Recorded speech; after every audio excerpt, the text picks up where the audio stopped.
this afternoon.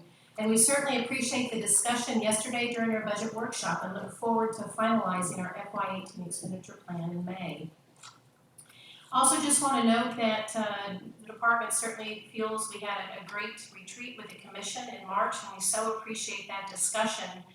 And as a result, you saw changes as quickly as yesterday in the budget presentation that reflect a commitment to take care of what we have in the way of infrastructure and public trust resources, to reduce what is spent on new capital improvements and focus on a land conservation approach that enhances partnerships and connects our urban citizenry with our precious outdoors, and ensures budgeted amounts are much more tightly aligned with actual expenditures. Now, as the Commission knows, we are in a time of transition as we presented the proposed FY18 expenditure plan yesterday, in the midst of reevaluating activities and processes and priorities, and how we allocate resources towards those priorities while still delivering conservation to our citizenry every day. The timing of the budget workshop and the FY18 expenditure plan development makes it seem a bit like, I think I said this yesterday, renovating a house that's still being lived in. We have workers in the house that are making some changes, but life continues in the house as well, including getting the family fed, clothed, and off to work. So we appreciate just your patience as we are making the changes internally. And this transition includes our lean efforts, and that includes a new position, Assistant to the Director for Operational Excellence. It includes clarifying priorities internally and also externally in one way that we're going to engage the public in their opinions about budgeting template and format ready for the FY19 budget process. So we certainly appreciate the patience as these changes are being made and for the support of the Commission, and we look forward to discussions today. Thank you, Mr. Chairman. Thank you, Sarah. Next on our agenda, Sarah Kinder. Welcome.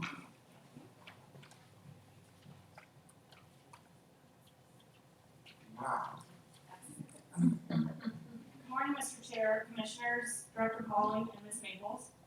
My name is Sarah Kendrick. I'm the new state ornithologist following my friend and birding mentor, Brad Jacobs, in this role for the department. It's my privilege this afternoon to recognize Brad Jacobs, retired state ornithologist, for the recent honor of being named the recipient of the Partners in Flight Lifetime Achievement Award. Partners in Flight is a network of over 150 partner organizations in the Western Hemisphere dedicated to all aspects of land bird conservation, from science, research, planning, education, and policy. Partners in Flight, or PIF, collaborates to develop monitoring and assessment tools and uses research and science to develop priority species lists and conservation plans for cooperation across the U.S., Canada, and Mexico. Partners in Flight recognizes exceptional contributions to the field of land bird conservation. The PIF Lifetime Achievement Award honors an individual who has contributed over the whole of their career to advancing PIF bird conservation efforts through leadership, investigations, public awareness, and/or stewardship activities. Brad Jacobs was selected for his commitment to education and advancing the work of PIF in the Midwest, nationally, and internationally. Brad has devoted his career to bird conservation. Though he loved birdwatching from a young age of 10 and studied birds for over 50 years, his major accomplishments occurred while he worked here for the Conservation Department starting in 1987. For the sake of time, I will focus on Brad's accomplishments as part of PIF, otherwise we may be here all day, as Brad's influence in the bird community is far-reaching. Brad is an active member of PIF from its founding in 1990. He was one of the founding members of the PIF Midwest Working Group, and he was on the National PIF Steering Committee until his retirement last year. Brad is also a founding board member of the Audubon Society of Missouri and the Columbia Audubon Society. Internationally, Brad's leadership and vision were critical in the creation of the Association of Fish and Wildlife Agencies, or AFWA's, Southern Wings program. Southern Wings is a partnership of state agencies that support a common vision of providing a funding mechanism for bird conservation efforts in Mexico, Central and South America. Southern Wings focuses on conservation efforts south of our border to support priority birds through their annual cycle while protecting the investments of participating states. Long-distance migrants that we may consider our Missouri birds often spend up to 8 months of the year south of our border. Brad emphasized the needs for conservation work on the wintering grounds and supported and cultivated partnership efforts in relevant countries that are key to the species that breed in Missouri. Brad, with the support of then Division Chief Dave Erickson, pitched the idea for Southern Wings to AFWA, and it took off. Started in 2009, Southern Wings has grown to 29 participating states. Brad was nominated for this prestigious award by Paul McKenzie of the U.S. Fish and Wildlife Service, here today, with the support of natural resource colleagues in multiple partner agencies and organizations, further demonstrating that Brad excels at partnerships for bird conservation, both foreign and domestic. Brad is the 5th recipient of the PIF Lifetime Achievement Award. He was able to receive the award in person at the North American Fish and Wildlife Conference in Spokane, Washington in March. Please help me to congratulate Brad Jacobs for this esteemed honor and thank him for a long and bird-friendly career.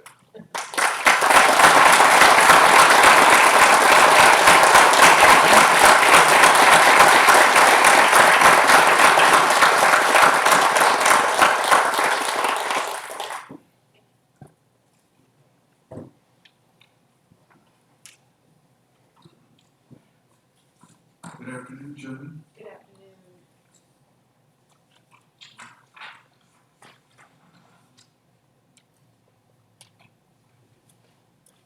Commissioners, Director Holly, Ms. Nichols.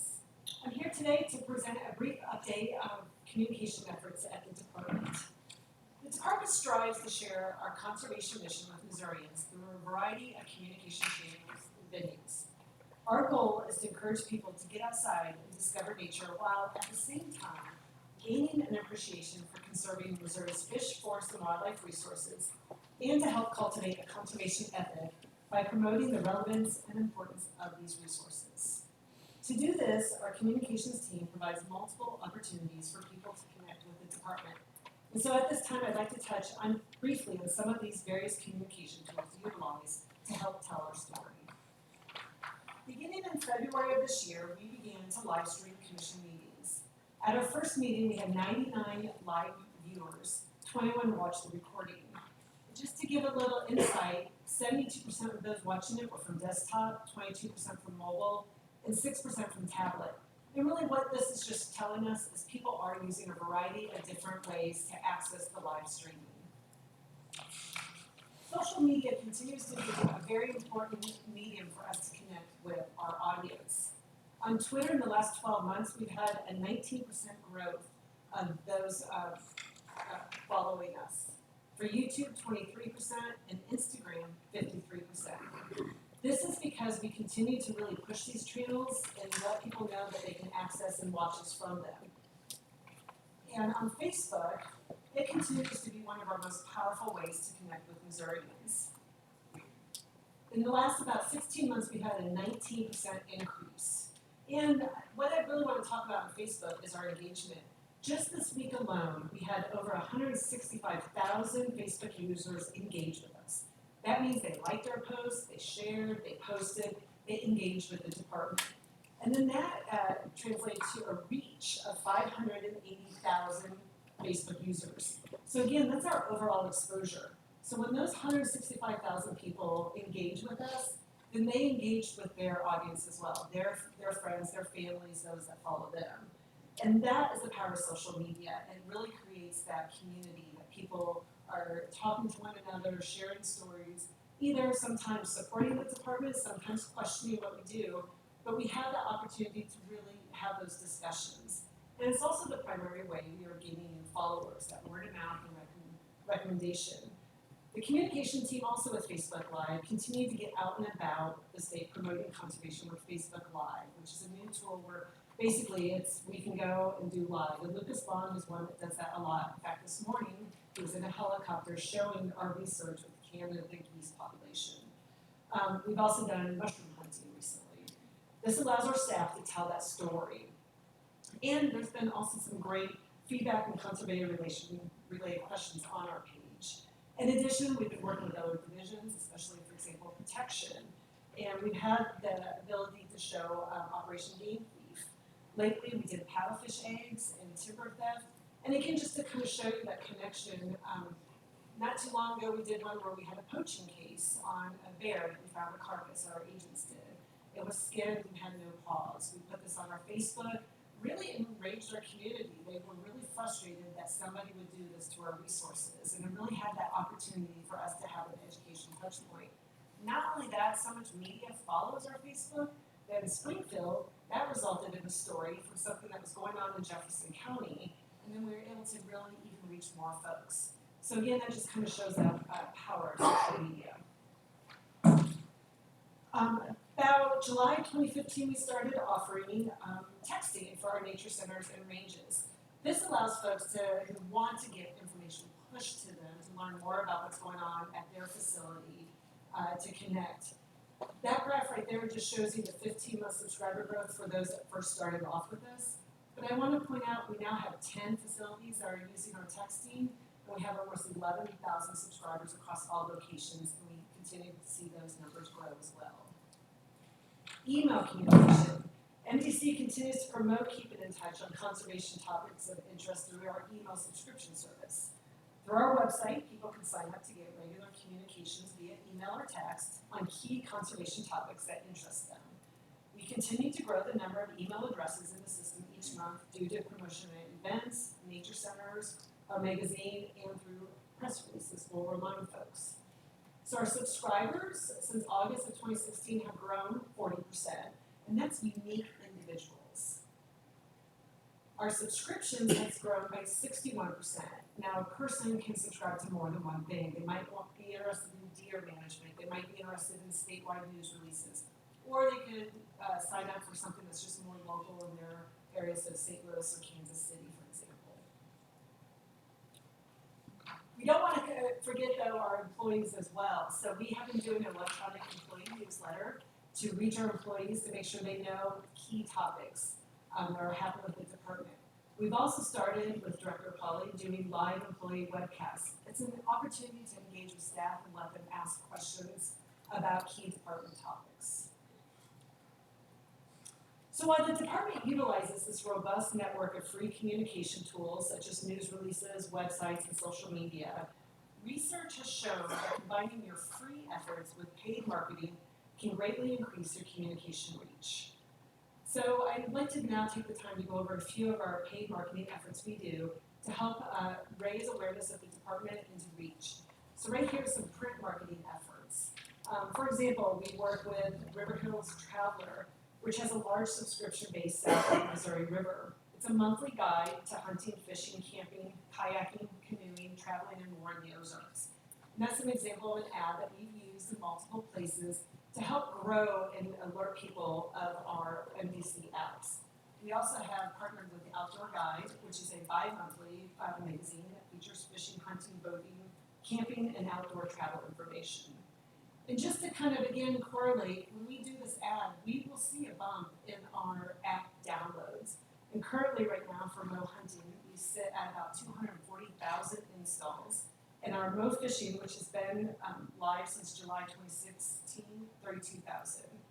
Our MoCon magazine, our app, which is more for the phone, the Android device, we're about 7,000. And that's a little bit different than our Flipbook, which we offer, and that sits about 25,000 that are accessing our magazine that way. We also do some focused urban marketing efforts. These are 3 examples that we have: the Springfield Cardinals, St. Louis Muni, and Mizzou Sports. So again, the idea of our urban marketing efforts for these 3 examples is we're trying to create awareness. And the way that we measure these is how many impressions, which is a very much of an industry standard. So for example, Springfield Cardinals, we reach approximately 500,000 people. They have around 5,200 that attend each game, and we're reaching fans not only around the Springfield area, but research has shown some come from Kansas City as well. The Muni, we have 400,000 attendees annually for that. And not only do we have that, we also get that NBC staff for on-site face-to-face, so we can really draw in the attention. For example, in the St. Louis Muni, the stage has trees that come through the stage, and literally trees work with the Muni and the actors. And so we have partnered with forestry, and we're looking at that again to really promote trees and how they can help conservation. And then with Mizzou Sports, they have average view of their broadcasts, which were with their radio, of 628,000, and that's primarily Missourians at all their research shows. And with Mizzou Sports, it's not only the football game, but we have baseball, we have softball, we have soccer, we have basketball. And so again, it's our way to raise awareness, and we really track those impressions that we're getting and work with our vendors to make sure that we are reaching our intended audience. I also just want to touch briefly on our digital marketing initiative. Leveraging the power of mobile messaging to reach new conservationists who might not know our agency through our traditional communications channels or get it in those other types of marketing. An increasing number of people use mobile devices exclusively. In fact, you might know or might not, but some people don't even use desktop computers anymore. And you can pretty much guess it's the younger generation that opt for their mobile devices over the desktop computers. And in fact, most people want that mobile device to find information. So we've been able to do very specific targeted digital marketing. And those are 3 examples. Powder Valley for the 25th anniversary, trying to create awareness. And what's cool about digital marketing is we can get so much to where we pinpoint a 25-mile radius around Powder Valley, and that's who we want to reach. I don't want to reach the folks that have a phone number that maybe has an area code, for example, of Kansas or Nebraska, but they're living, they're no longer living in and around Powder Valley. I want to get the people that are there, and we can do that with digital marketing. And then we track it and measure it by how many impressions. And I'm happy to say in all 3 of these we use video, because video works for folks. People like and remember what they see. And so we had an average for all 3 of these over 85% views of our 15-second video, and we had a click-through rate of about 20 to 22%. That's much higher than the industry average. So we're going to continue to look at these and measure them and make sure they help drive people to what we want. And finally, I just wanted to point on some of the expansion of online that we're doing. Our education portal for teachers is currently in beta testing with a group of teachers, and we're planning on making any necessary enhancements based on feedback from this group over the summer, and the final portal will be live in August of 2017. Again, this is a way to build a community of teachers and our education consultants to talk about what's working for them at our Discover Nature Schools program. We're very proud that that program is in 100% of school districts. And it's our way to really help teachers understand what it is they can do with the program. What is someone doing that's really cool to get their kids excited and outdoors? And our research portal will be live in June of 2017.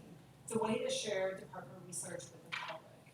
We're working with other divisions to get their information and their research on the site. So I'll highlight current research activities, provide access for the public to these projects, hopefully grow interest in the department and science careers, and finally provide that contact in case people have more information. So that's just a really brief view of some of the work we're doing for communications, and I'm happy to answer any questions. Thank you very much, John. Very exciting. Commissioner Bedell, any comments or questions? No questions, but comment. Very nice job. Thank you, Joe. Commissioner Blair? Yeah, enjoyed the presentation, Joni. I want to circle back to, you say you measure the success of these programs by impressions. I don't know if I understand what impressions mean and how do impressions convert to purchasing hunting permits or fishing permits or visiting conservation centers. And so I'd like a little bit more clarity on how you quantify that success, if you could. Sure. So impressions on those particular campaigns that I was showing, our call to action, if you will, it was awareness. Awareness is probably one of the hardest things in the industry to really measure. So we use impressions, and that means how many people saw our ad, how many people potentially interacted with it, that's a click-through rate. When we have a video, we can tell if you actually watched the video or not. We can even tell if you watched the video for 2 seconds, for 5 seconds, or did you watch the whole 15 seconds. Which ultimately, that's what we want. We want that whole video watched. And just to take it a step further, to help us out, to make sure we're on top of our game, we did a side-by-side comparison. Would somebody watch a 15-second video where we feel like you can get a little bit more information in, or are they going to watch a 30-second video? Overwhelmingly, people watched the 15-second video. They were willing to give us 15 seconds of their time, which I know doesn't sound like a lot. That was huge to me, that I had someone for 15 seconds, their attention. And so if we're doing an awareness campaign, because part of what we look at for the department is people have to know who we are. And there are folks that get confused with their city parks, with Department of Natural Resources. So we want them to know that we're helping the Fish Forest and Wildlife Resources. So for an awareness campaign, for impressions, we're trying to see how many people actually watch it. Now, for permit sales, that goes to a call to action. If we're trying to specifically push someone to buy a permit, then we're gonna have a different type of campaign.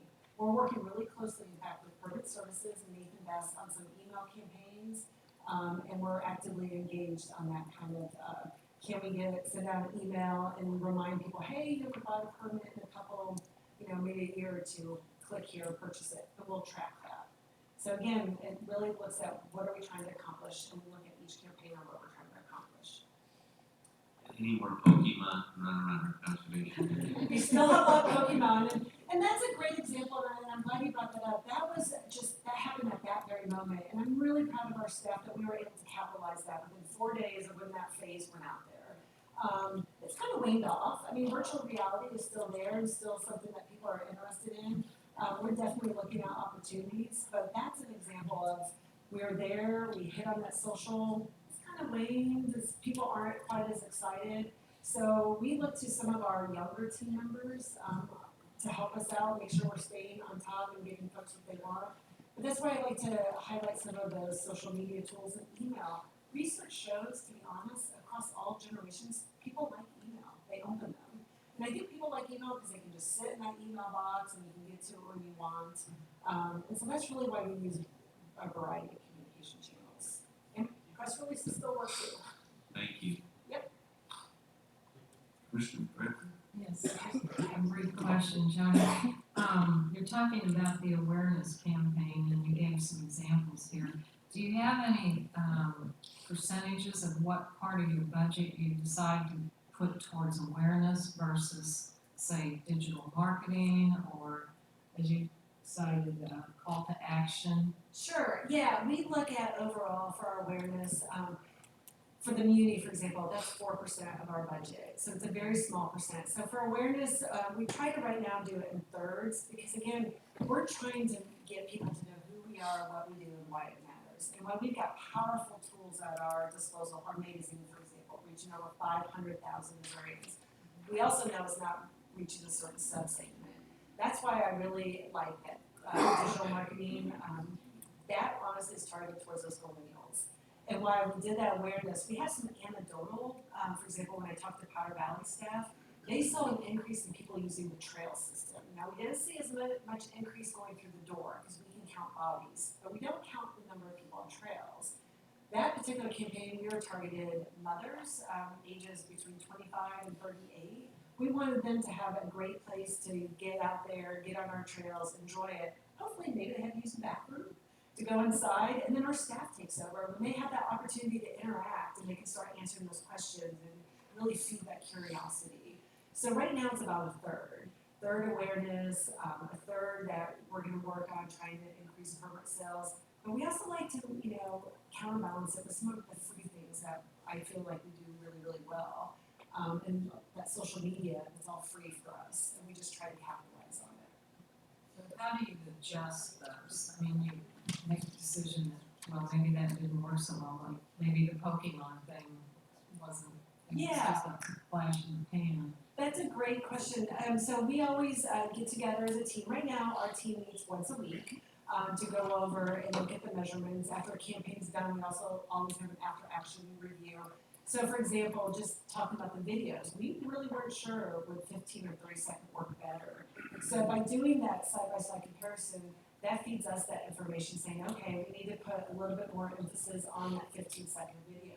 The other thing I didn't mention on the campaign is we also did some static ads. How did static ads do versus video? How did desktop do versus doing mobile, which we can do all that.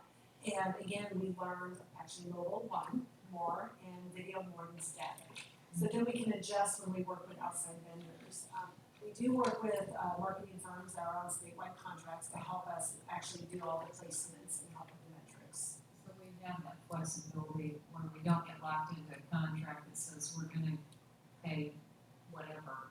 We have been in the past, but yeah, we've been working very carefully with like our legal counsel and when we look at contracts to make sure we aren't locked in for the future. Everything moves so quickly in this area of what you do, and and I would hate for us to get stuck in something that's not really productive, so.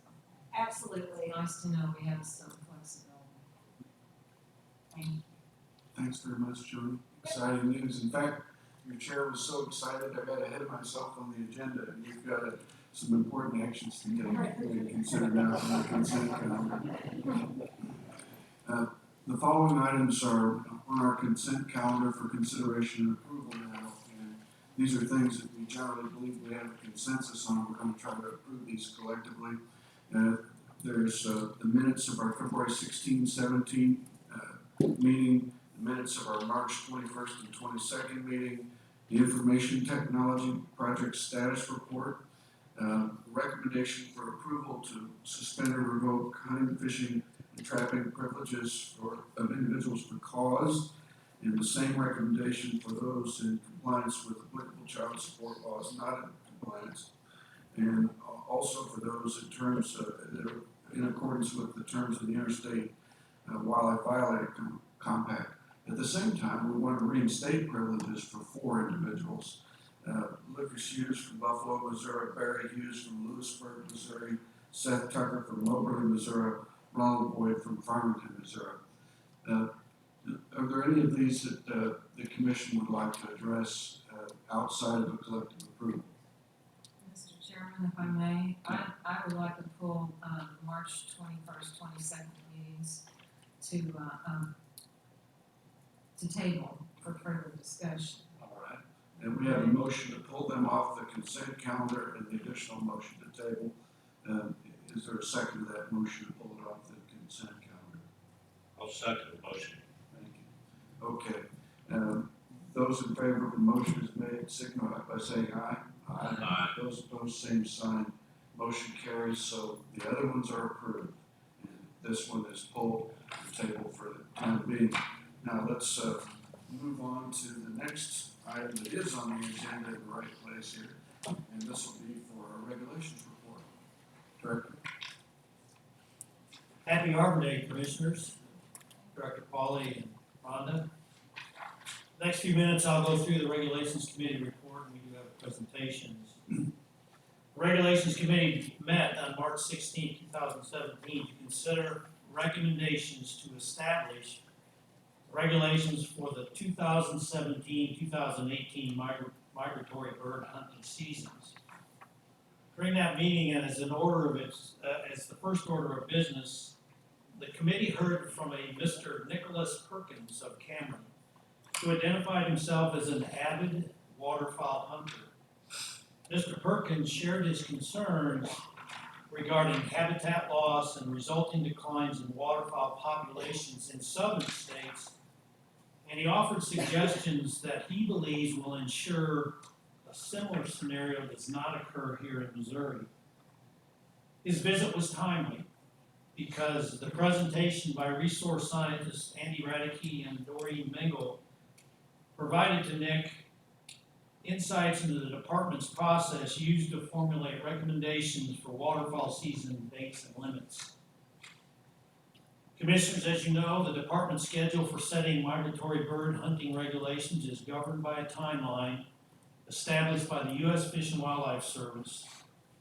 Changes to that timeline implemented in 2016 allow the department to better serve our citizens by announcing waterfowl regulations much earlier than in previous years. At this time, Mr. Chairman and Commission, I would like to introduce both resource scientists Andy Radicke and Doreen Mingle. They will provide an overview of recommendations for the 2017-2018 migratory bird seasons. And again, I would note that this is the first year that season dates and zone boundary formulas approved by the Commission in 2016 will be implemented. And with that, it's a great pleasure to introduce some of our premier resource scientists, Doreen and Andy. Welcome. Welcome, Doreen. Thank you, Mr. Chairman.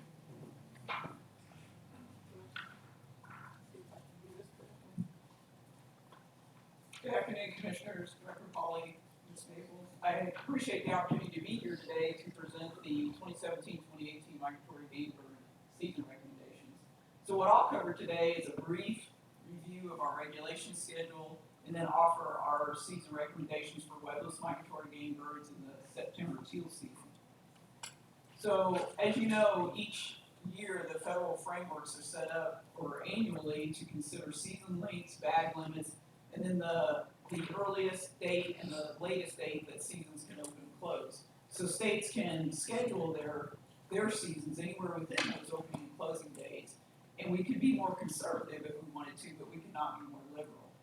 And again, as Deputy Director Draper just mentioned, as you recall, this year is the second year of the new regulatory process that combined the old early and late season process into one, and our regulations now are based upon the previous year's information. One of the glitches we have experienced with this first year of going through this process is the federal frameworks are published in a series of federal registers. And the proposed season framework was supposed to be posted in December 10th, 2016 Federal Register. But it actually did not get published until February 9th of 2017. And this is the one that has the 30-day comment period. So the final season frameworks were supposed to be published by the end of February, and they've not yet been published. And so we're offering our recommendations based upon the proposed season frameworks. And it would be really, really unusual for the proposed season to be different from the final frameworks. But just to make you aware that is going on, the Fish and Wildlife Service has indicated that we should proceed.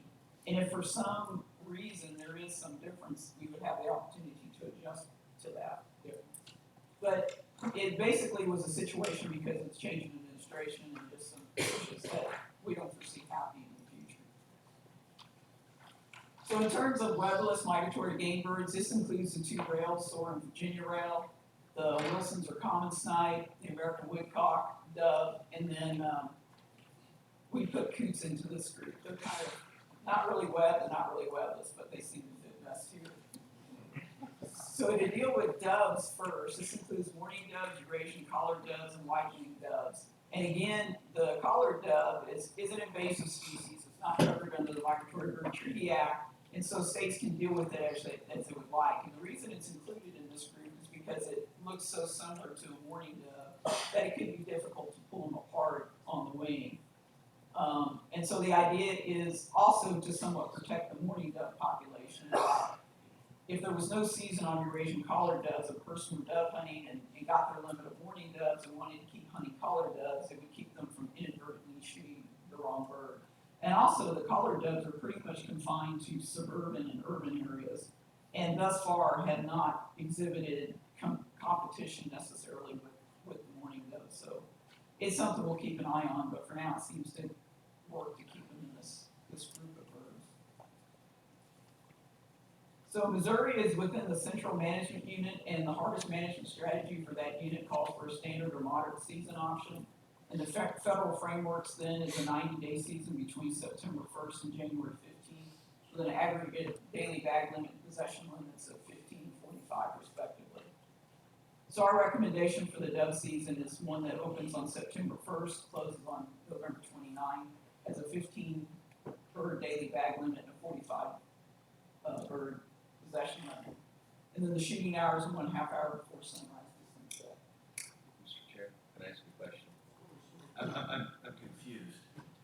Is it the federal framework and guidelines, or is it on Eurasian mourning and white-winged doves that's an aggregate total of 15, or is it our guideline? Because I'm hearing it's an invasive species, and Since we've included it in that group, it falls under the 1545. If it was not, it could be considered almost like starlings, that if it's causing you issues, you could take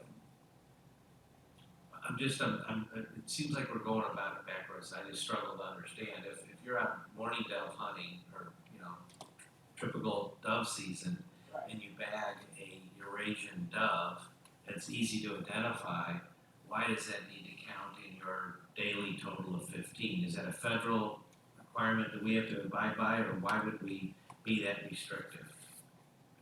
The idea would be that if you were out there doing that and you harvested 15 mourning doves and thought, well, I kind of like shooting Eurasian collared doves, I'm going to keep on. If you inadvertently misidentify them while they're flying and shoot a mourning dove, you're now over your limit and you're out of, you're illegal. And so it's to try to prevent that from happening. So basically, when you shoot 15 doves, you're done.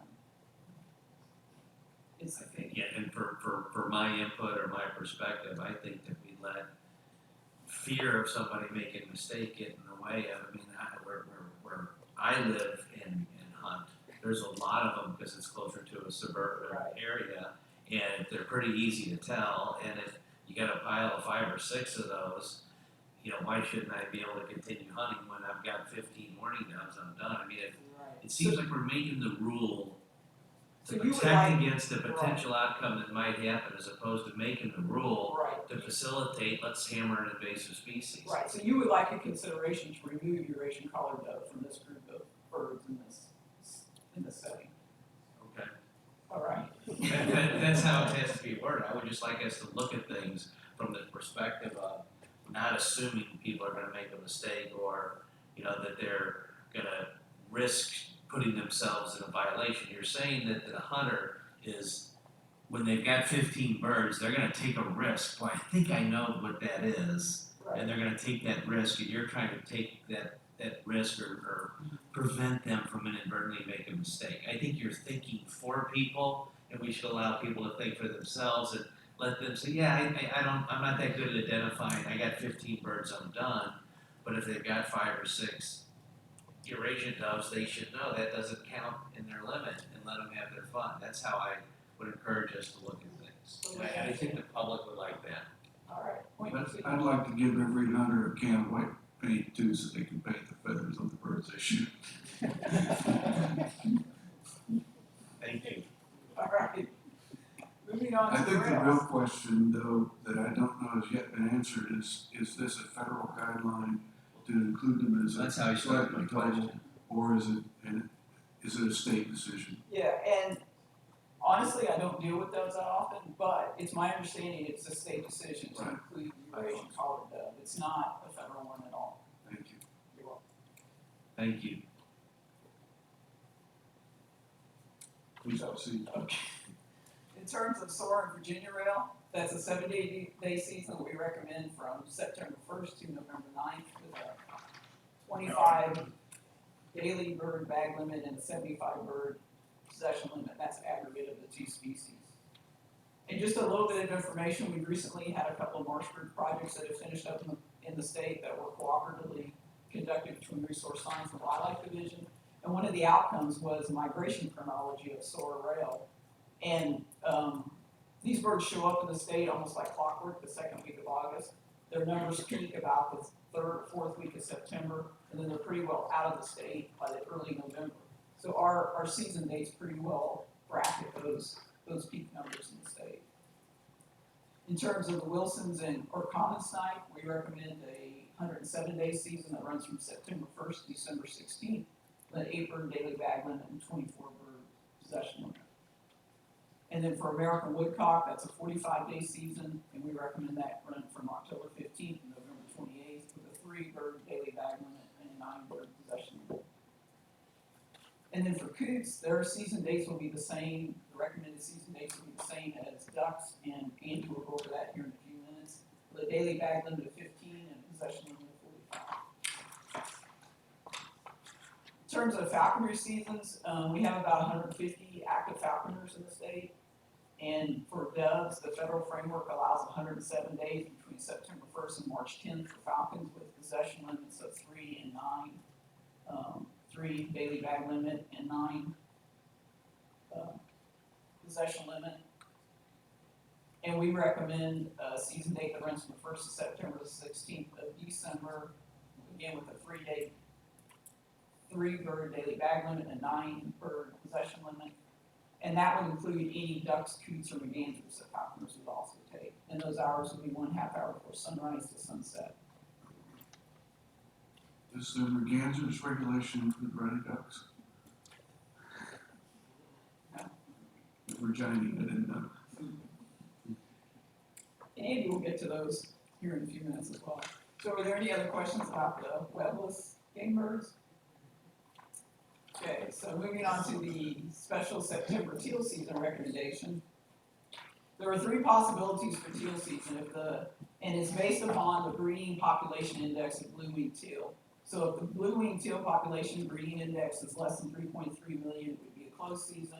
If the population index is equal to or greater than 3.3 million but less than 4.7 million, it would be a 9-day season. And if the population is greater than or equal to 4.7 million, it's a 16-day season. So based upon the 2016 population index of 6.7 million, we have a 16-day season available to us this year. And the federal frameworks allow those 16 days to occur anywhere between the 1st of September and the 30th of September, with a 6-bird daily bag limit and 18-bird possession limit. So we recommend that the teal season open the first Saturday after Labor Day. The reason for that is so it avoids any potential conflicts with other recreational uses taking place over the Labor Day weekend. And also, the further we go into the month, the more other species start showing up. And so it just kind of avoids incidental take of other waterfowl species. And also, the way the calendar falls this year, this is as late as we can structure the season and still get 3 weekends of teal season hunting opportunity. So our recommendation is that teal season run from September 9th through 24th with the same daily bag and possession limits as last year, the 6 and 18, and then the shooting hours for this season is sunrise to sunset. You don't spell out the bag limit though. You're saying the same as last year. Yeah, sorry, it was earlier, it's the 6 birds daily and 18 Thank you. possession. Yep. Any other questions? All right. Thank you, Doreen. All right, Mr. Chairman, Commissioners, Director Pauling, Ms. Maples, wonderful to be celebrating Arbor Day with you. I hope you've had a chance to look at the wood ducks that are starting to use those trees, take advantage of nesting. It's a really neat opportunity to see them out there. With that, anyway, I'd like to talk about the 2017 waterfowl recommendations. And to do so, what I'd like to do first is provide a little bit of recap of what happened this last year, and then get into some of the recommendations in the background for both ducks and geese. So it's kind of unusual getting used to making our recommendations on the previous year's data. So in doing so, let's take a look at what happened in 2016. First, I'd like to show you what the May ponds and the breeding grounds look like. And you'll see, basically, they're still pretty good. They're similar to the long-term average, but you will note the last 3 years, they've kind of been on a little bit of a decline. If you look at the breeding population in 2016, it's amazing. We're still at near record duck populations. It's just unbelievable to think that we would still be there. If you look then at each individual species of ducks, I'd like to show you a comparison of duck numbers by species from 2015 to 2016, and then versus the long-term average. So if you look at mallards, for example, you can see they're basically the same as 2015, but 51% above the long-term average. Again, it's really nice to be able to present that kind of information. If you look at other species, then you can see across the board, they're pretty much above the long-term average. You'll notice 2 exceptions. Blue and teal last year were down a little bit, but they're still 34% above the long-term average. Pintail continue to be a concern. They, for a number of years, have been well below the long-term average. So now looking at Missouri, if you think about this season, going into last season, the table was set. We had unbelievable moist soil. Things were looking really good. If you look at the season, our areas really held record numbers of what we call duck use days. It's basically the number of ducks for the length of time they're here. It's a common metric to monitor duck numbers during the wintering seasons and the migration. And so duck numbers are really good. If there's any duck hunters in the audience or up on stage, you would probably say, well, that's not the entire story. And so I want to get into that. If you look at harvest, this is the only information we have right now is a harvest on our areas. And I really want to thank Wildlife Division and all the effort that our wetland managers go through to provide information, collect information from hunters about their harvest. And based on that, you can see our harvest overall was down from what it's been in recent years.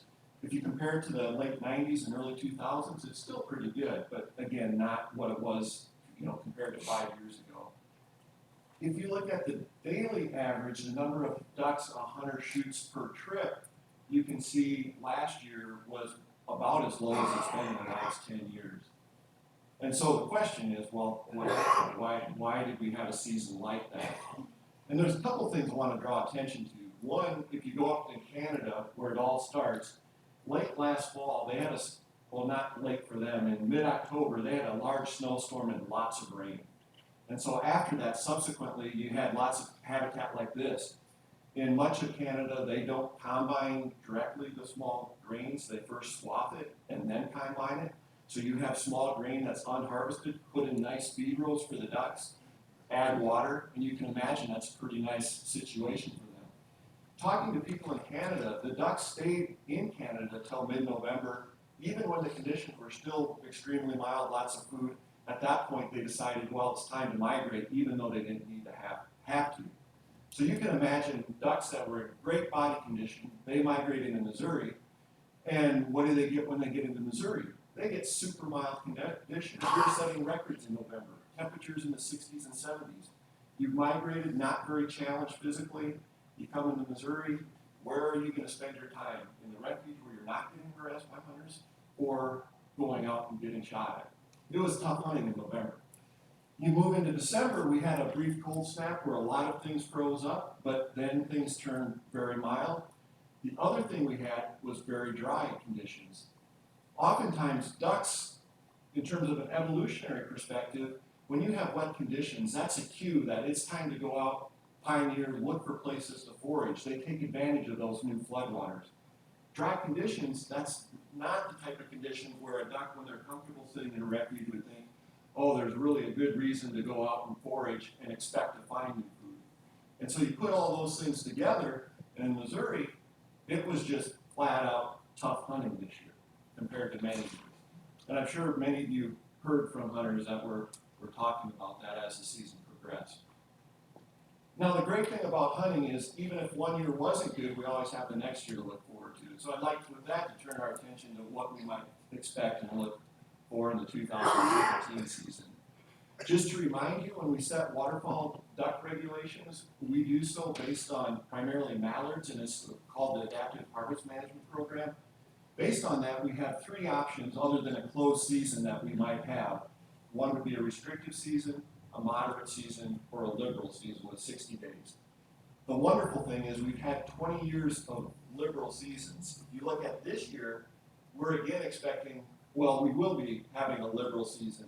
If you look at the mid-continent mallard numbers, we're at 11.8 million mallards, which is, again, 51% above the long-term average. If you look at the May ponds, we were at 3.5 million May ponds, which is pretty close to the long-term average. So just as a point of comparison, last year the conditions were a little wetter, but the duck numbers were the same. So this will be our 21st year of the liberal season. Now, when we start thinking about the duck season dates and zone boundary, or for this year, as Deputy Director mentioned, last spring, after an extensive public review process, you all had approved a couple of changes to zone boundaries. You moved the north zone boundary up a little bit to provide more late season hunting in the Missouri River Valley, and then you moved the south zone boundary up in the western part of the state. And at the same time, you had also approved season date formulas based on that public input. And with the 60-day season, that was in the north zone to open on the first Saturday in November, in the middle zone to open on the Saturday nearest November 6th, for 7 days, close for 5 days, and then reopen for the remaining 53 days. And the south zone to open on Thanksgiving for 4 days, close however long we need, so we can have the remainder days get us to the end of the federal frameworks. So if we would stick with that this year, you would be looking at a duck season that would start on November 4th in the north zone. The middle zone would actually start on that same day, but then be closed for a period of 5 days before it reopens. And then the south zone would open again, like on Thanksgiving Day, which is the 23rd this year, and then open back up for that second split on December 4th. Daniel, why do you propose that in the middle zone? If I could ask you what you. Oh, yes, absolutely, that split season. Yes. Yeah, and again, a lot of that goes back to the public input. We heard two things. One, in the north zone, they wanted later seasons, but anytime you started going into November, there was a lot of hunters that wanted those November days. In the middle zone, if you would have just moved the season back a week, there was a couple of things that would happen. One, in most years, that would put you on having an opening day on the same day as the deer firearms season opens. 70% of middle zone hunters hunt at that time. And so that was the main reason, knowing they wanted late seasons. And if you did it, just by moving the season back a week, you would end up with some of those challenges with deer season. The other thing that this did by doing it on November 6th is actually in 2 of these years, it'll result in a middle zone season that will go about 12 days later than it did previously. So in your portion of the world, what that'll do is we've heard lots of discussion in the southeast Missouri. There's really a split of some people wanting that portion to be in the south zone and a lot of people that don't. They're comfortable with this days.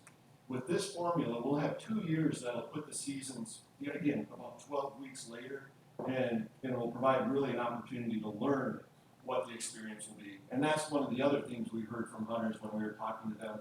Well, if we've never done it before, why don't we try this to see if we can learn from it and see how we like it. So to me, this seems like it'll be a step in the direction to provide more experience for hunters in that direction to learn. So I think what I hear you saying is that you have listened to what people are saying. Right, yeah. Thank you. I think just to comment on that, I think from what I heard when I attended those meetings and when you made your presentation about the data, one of the highlights of your data was you surveyed every person that attended as to what their favorite or the most important dates for them to hunt were. And that was a major factor in how you ended up on these dates, correct? Oh, absolutely, right. And I can add, once we got done with the workshops, we did follow up and send an email to everybody who provided an email address at the workshop and told them what you all had decided. And virtually every one of the comments we heard was positive, and often it would be, we didn't maybe get what I personally wanted, but I can see where you came to the decision that you did, and we really appreciated that the department took the time to listen. Thank you, Andy. You're welcome. Moving on then to the bag limits, typically we recommend the maximum of what the federal framework allows. And this year, the bag limit opportunities that the Fish and Wildlife Service are offering are pretty much the same as they were last year, with 2 exceptions. Pintails, they're recommending only a 1 pintail limit. It had been 2. And on the other hand, we for years had a 1 black duck limit, and this year the Fish and Wildlife Service is offering a 2 pintail or black duck bag limit. And then again, the possession limit would be 3 times the daily bag limit. The reason for these 2 changes, if you look at the pintail numbers compared to 2015, they were slightly lower, and perhaps more important is that degree of settling. When pintail settle further north, they typically do that when conditions are dry, because they're just not good habitat to nest further south, so then they go further north. That habitat typically is not as good, and productivity is lower. And so you combine a slightly lower number, probably less production, and if you look at the framework for pintails, that resulted in them recommending that 1 per pintail bag limit. If you look at black ducks, it's a very different scenario. There's been lots of research in the last 10 years on trying to develop this black duck harvest strategy in cooperation with Canada. And in that process, they've used an entirely different approach than they have in the past to model things that affect populations.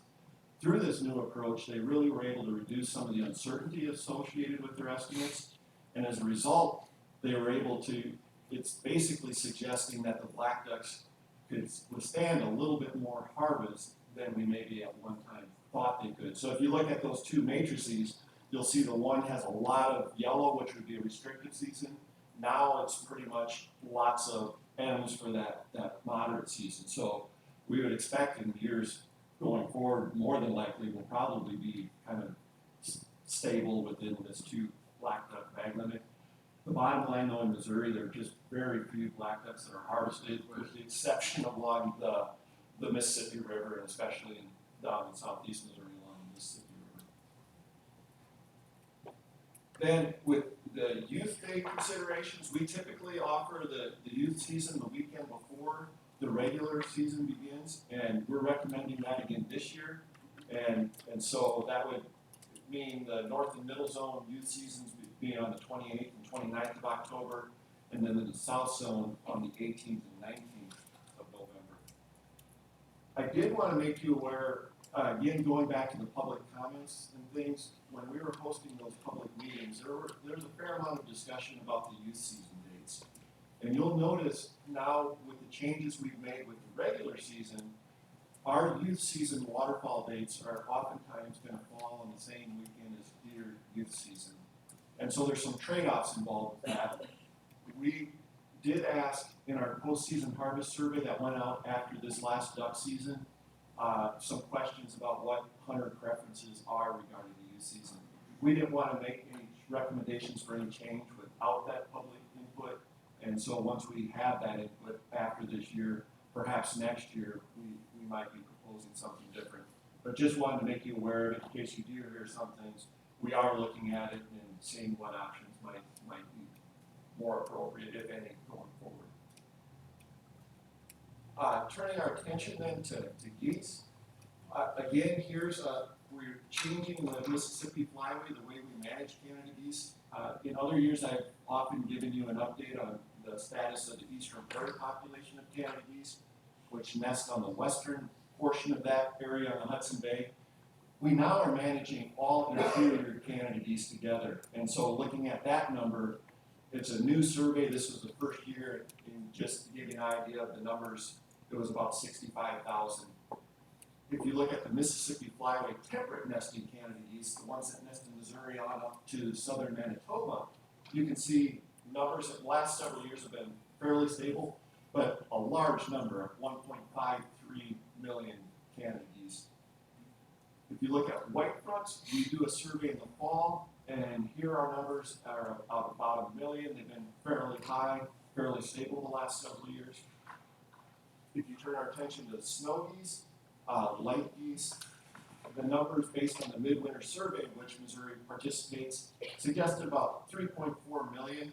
I will note that based on some other methods of counting them, the number is probably more like 15 million snow geese. How many? 15 million, yeah. So there's still a lot of snow geese. Then going back to Canada geese and what I was mentioning with the change in management, if you look, previously we managed by, really all of our Canada goose harvest management was driven by those interior populations. The eastern prairie population, shown by that green, to the west it would have been the Mississippi Valley population, and then even further west, the southern James Bay population. So our frameworks in the west part of the flyway were different than, say, Illinois and Wisconsin and what they had. So regulations were really kind of complex within the flyway. So we're trying to move to a consolidated flyway framework. So again, we're looking at managing them all in aggregate. For the flyway, the objectives for this management is, again, to make sure that we have a sustainable population that's providing good opportunity for hunter participation in harvest, and at the same time recognizing that there are places where Canada geese can create problems. And so that we're maintaining that public support for actively managing this population as well, to deal with some of those conflicts that emerge between geese and people. The frameworks from the flyway then are a 107-day season with a 5-bird daily bag in September, and then a 3-bird bag after that till February 15th. The white front framework is an 88-day 2-bird bag or a 74-day with a 3-bird bag. And our approach, beginning with last year, this was our first year of actually implementing it, was to have a 9-day early Canada goose season, an 88-day goose season that included Canada's white fronts and snow geese that runs from Veterans Day to February 6th, and then a bag limit of 2 white fronts, 3 Canada geese, and 20 light geese.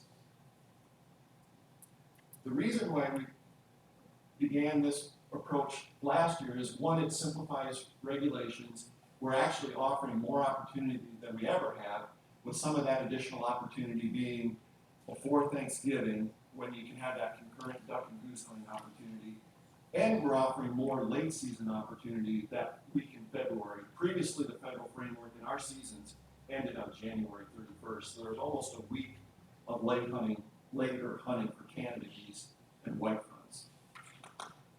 And so with that in mind, if we would stick with what we did last year, we would be recommending the same thing, that early 9-day Canada goose season beginning in October 7th, and then a goose season that would run from November 11th through the 6th, and then a conservation order that would begin on February 7th and run till April 30th. Now, with these changes, there are a couple of questions that we're still monitoring and seeing what the impact will be. Again, going back kind of to learn while we're doing, is what will the impact of these liberal seasons have on our Missouri Canada goose population? We recognize this population is important for our local harvest, as well as the bird viewing and other opportunities they provide.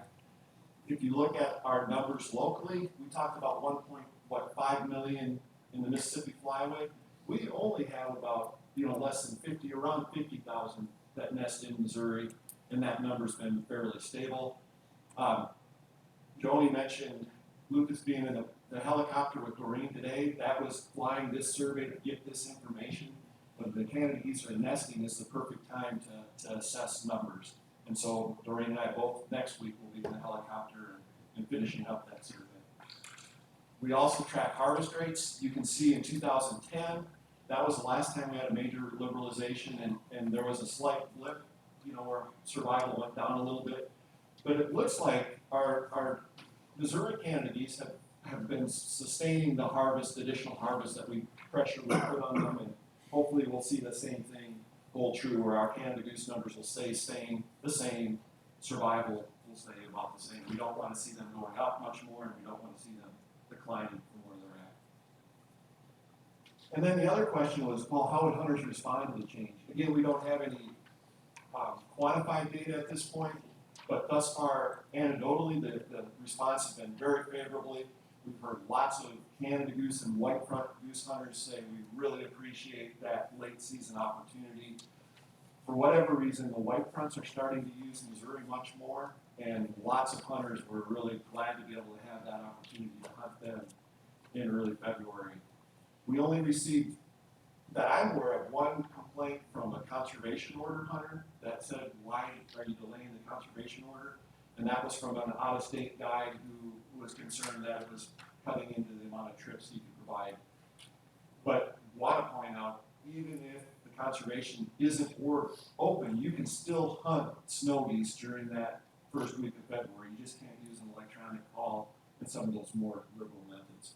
So far, the response has been very favorable. Then turning to attention to the last bit on the waterfalls, the falconry season. It basically can be open whenever the gun seasons are open for waterfowl, and we're recommending that to be the case. And then opening it for the extended falconry season in the late part of the season, from February 10th to March 10th.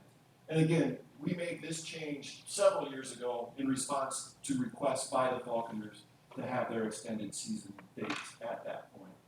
And should note, there's about 150 odd or so, not odd falconers, 150 odd number of folks that participate in the falconry season. And now turning then finally to what the outlook looks like. We don't have any, this early, any status information, but the one good news is if you look at maps from last year compared to this year, if you look at yellows and browns and reds, those are bad from a standpoint of water on the landscape. And you can see last year a fairly large chunk of the Dakotas were fairly dry, and even a good chunk of Prairie Canada. This year, it's looking very good for the conditions going into the spring, with the exception of western Alberta. And so hopefully things are setting the stage for a good season for waterfowl production this upcoming year. And so again, just to show you the summary of where we landed with sticking with the formulas that you approved last spring, using the same goose framework that we used last year, and running the conservation order the same as we have in the past in the falconry season, the same as we have in the past. And that's the information that I have to hopefully help you in your deliberation over the recommendation. Thank you very much, and You're welcome. any questions? Commissioner Bradford? No, just a statement, thank you, Andy and Noreen, you're always so detailed and so professional, and really appreciate you giving back to the people in the public meetings. I deeply appreciate that, very responsive, so thank you. Those duck hunters have an opinion, don't they? Yes. Commissioner Bedell? Always impressive, Andy, you know, Noreen, do fabulous work. Appreciate it, thank you. But yeah, I mean, I think you guys have done an amazing job, and I've been to those meetings, and our waterfowl hunters are blessed to have the staff that we have now, as well as a long lineage and legacy of outstanding waterfowl and wetland biologists. I don't wanna upset the apple cart by trying to offer an amendment to the reg. I guess it's an action item we're gonna be asked to We'll vote on. get to that. Whether we get to it or not, my comment is I really, really want you to rethink that aspect of it. Thank you. The Dove Park? Thank you. You're okay, Sandy? Tom?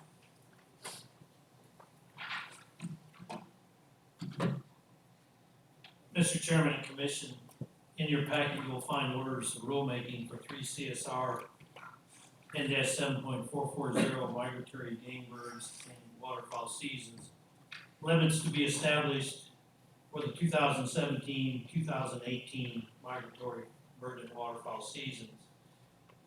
And as an action item, I would request Commission approval of these recommendations as proposed by Andy and Noreen in their presentations. Have a motion to that effect? I'll make the motion. Do I have a second? Second. Any discussion? Under the Robert's Rules of Order, I would like to hear some discussion if a substitute motion was offered in order to remove the Eurasian doves from the mourning doves portion. If there's support for that, I'd like to hear it. If there's not support for that, then we can move on. I confess to ignorance on my part as to what portion of Baghdad actually is. I don't know how common they are.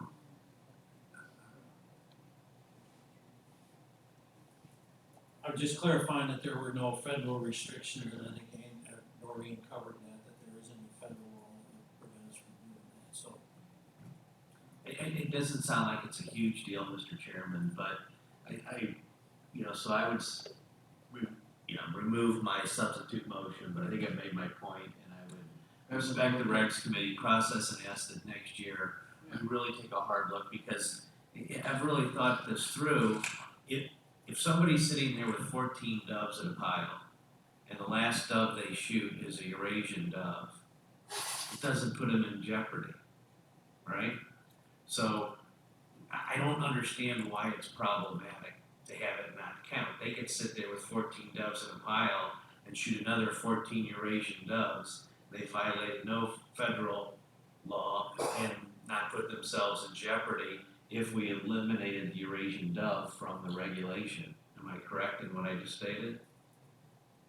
Yes, I think so, yes. So I would ask them to remove it, but I don't want to be hasty. Yeah, I defer to our, personally, and this is just discussion. People, they've got a different view. Yeah, we certainly would need to consider that as well. I defer to the recommendation we have from staff at this point. I don't see a reason personally to amend that or change that without pretty careful consideration of any unforeseen consequences there might Fair be. enough. It's not a big enough issue to rock the boat at this point, but I would like to consider going forward. I think the point's made, Jim. Thank you, and I'll cease. So we have a motion, we have a second to approve those as made. Those in favor of the motion signify by saying aye. Aye. Those opposed, same sign. Motion carries. Thank you, Mr. Chairman, and as Regulations Committee Chair, I've written a note for this discussion, and we will consider it in our deliberations next year, so. Thank you. I would like a few more minutes of your time, if I may, to update the commission on a few other things here. At our meeting, as final order of business, General Counsel Jennifer Frazier provided the committee with an overview of Governor Greitens' Executive Order 17-03. Ms. Frazier noted that the order requires state agencies to provide specific information on all proposed regulation changes and a summary of all public comments received on those proposed rules to the governor's office. Agencies must also conduct a thorough review of their regulations and submit a comprehensive report by May 31st, 2018. While the governor recognizes the commission's constitutional authority to promulgate rules, the department has agreed to comply with certain aspects of the executive order. Specifically, staff will provide copies of all proposed rulemakings with the specific information requested to the governor's office. And I might add that Andy prepared, there was a format. Those questions have been answered. They had been submitted to the governor's office concerning these waterfowl regs. Additionally, I've tasked a team to conduct a thorough review of the wildlife code, similar to the review completed for state statute in 2016 and document finding using the format provided by the governor's office, which is a bit different than the report in 2016. I will provide a summary of that review to the commission as part of my formal report of the Regulations Committee next spring, probably in May. Commissioner, any questions on that piece? Any questions? There's no action item here. That's correct. Precedent, it's just information. Informational purposes, correct. Commissioner, since my last Regulations Committee report, citizens have provided input on regulations pertaining to waterfowl hunting permits, commercial turtle harvest, commercial and or recreational harvest of large catfish from the Missouri and Mississippi rivers, deer and turkey hunting, and rules that govern activities allowed on public land. A summary of those comments is included in my formal report beginning on page 7. And as you will see, there are numerous folks that weigh in, and we are privileged to have that input as we deliberate on how to find a balance between sustaining a resource and providing public opportunity. Finally, upcoming meetings of the Regulations Committee are scheduled April 12th, May 24th, July 27th, which will be our mid-year code review. And I would say, given some of the conversations that have recently occurred, the high water regulation, the issue of concentration of wildlife due to flooding in the Delta region of our state is going to be under further deliberation at that point in mid-year code review. And then we'll also meet in September and November. And Mr. Chairman, commissioners, unless there are other questions, this concludes my Regulations Committee report. Closing comments or questions, Don? I would only make one comment, and that would be, as we go forward, and in looking at the book, and thank you because you give us a copy that we can read. I'm not sure how all the agents can read that little fine print. But at any rate, I would hope that in the mid-year review, that we go through that book, and anything that can be removed would be removed. I know that gets very laborious, Mr. Chairman, but we, like every other government agency, I think in time stack one reg on top of another reg on top of another reg. And I know, Tom, that you're conscious of that, the Regs Committee is, and I would certainly encourage it. Thanks, Commissioner. Point well made. Commissioner Blair? Yeah, I think you guys do a great job, and I only wish the public had an inkling of how hard this agency works and the team works to seek and consider public opinion. I've said it publicly, and I know we're on television now. We don't have an agenda when it comes to managing the waterfowl season. Our goal through these public meetings was to seek the public's folks' input and try and deliver the best quality, the most hunting days possible, and the public needs to show up at these meetings and to get the outcome they want. Thank you, and thank the staff. Yeah, it's the work of the staff that, they're tremendous. Very big job. Mr. Burke. Just appreciate the time and detail that you put in on these regulations because it's not an easy task. And appreciate the opportunity then to second Commissioner Goodell's point about reducing the number of days. Because a lot of times in government, we just keep adding and we don't pay a lot of attention to the ones that are already there that probably don't apply anymore in some sense. All right. Thank you. I've gotta say it then. If I were cooking a recipe, I sure wouldn't wanna leave out a couple of key ingredients. So make sure we get the regulations right, keep them as concise as we can, and I know we'll make that effort. But don't shorten them just to leave out something important too. Right. Thank you. Thank you, Tom. You're welcome. Anyway, for a short break. Yes, well, let's take a short break. Thank you.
Thanks, everyone.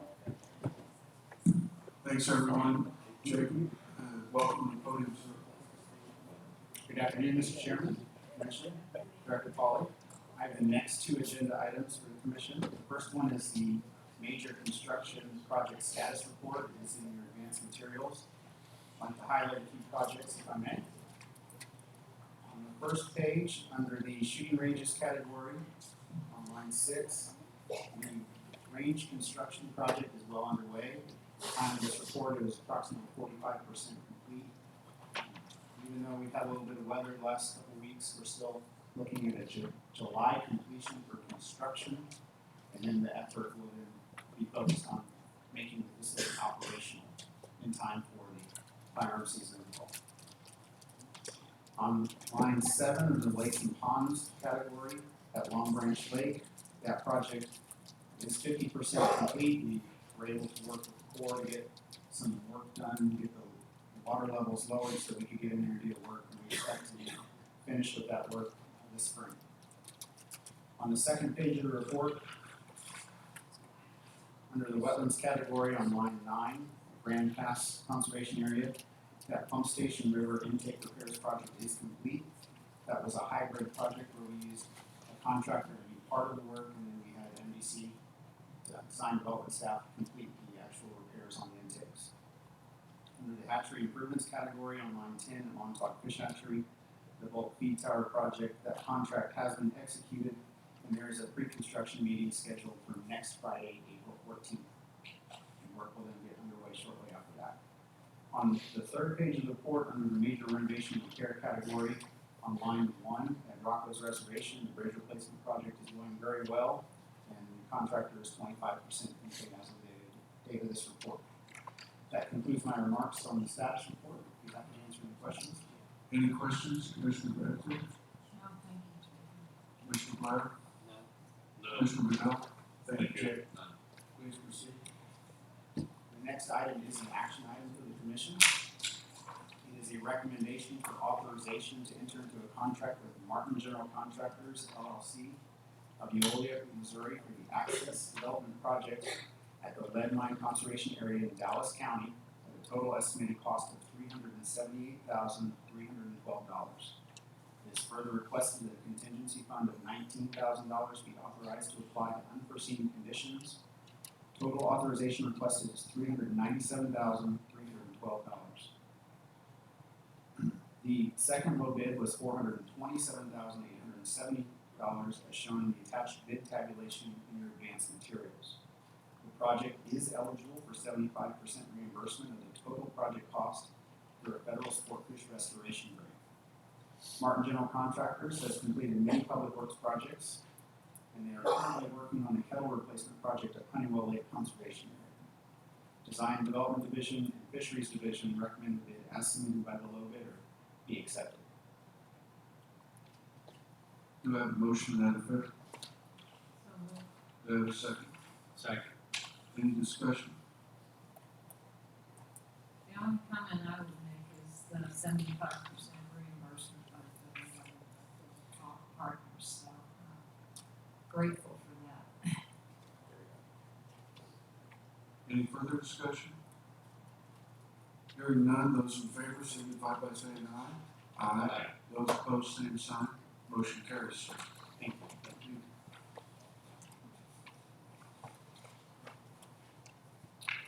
Good afternoon, Andrew. Good afternoon.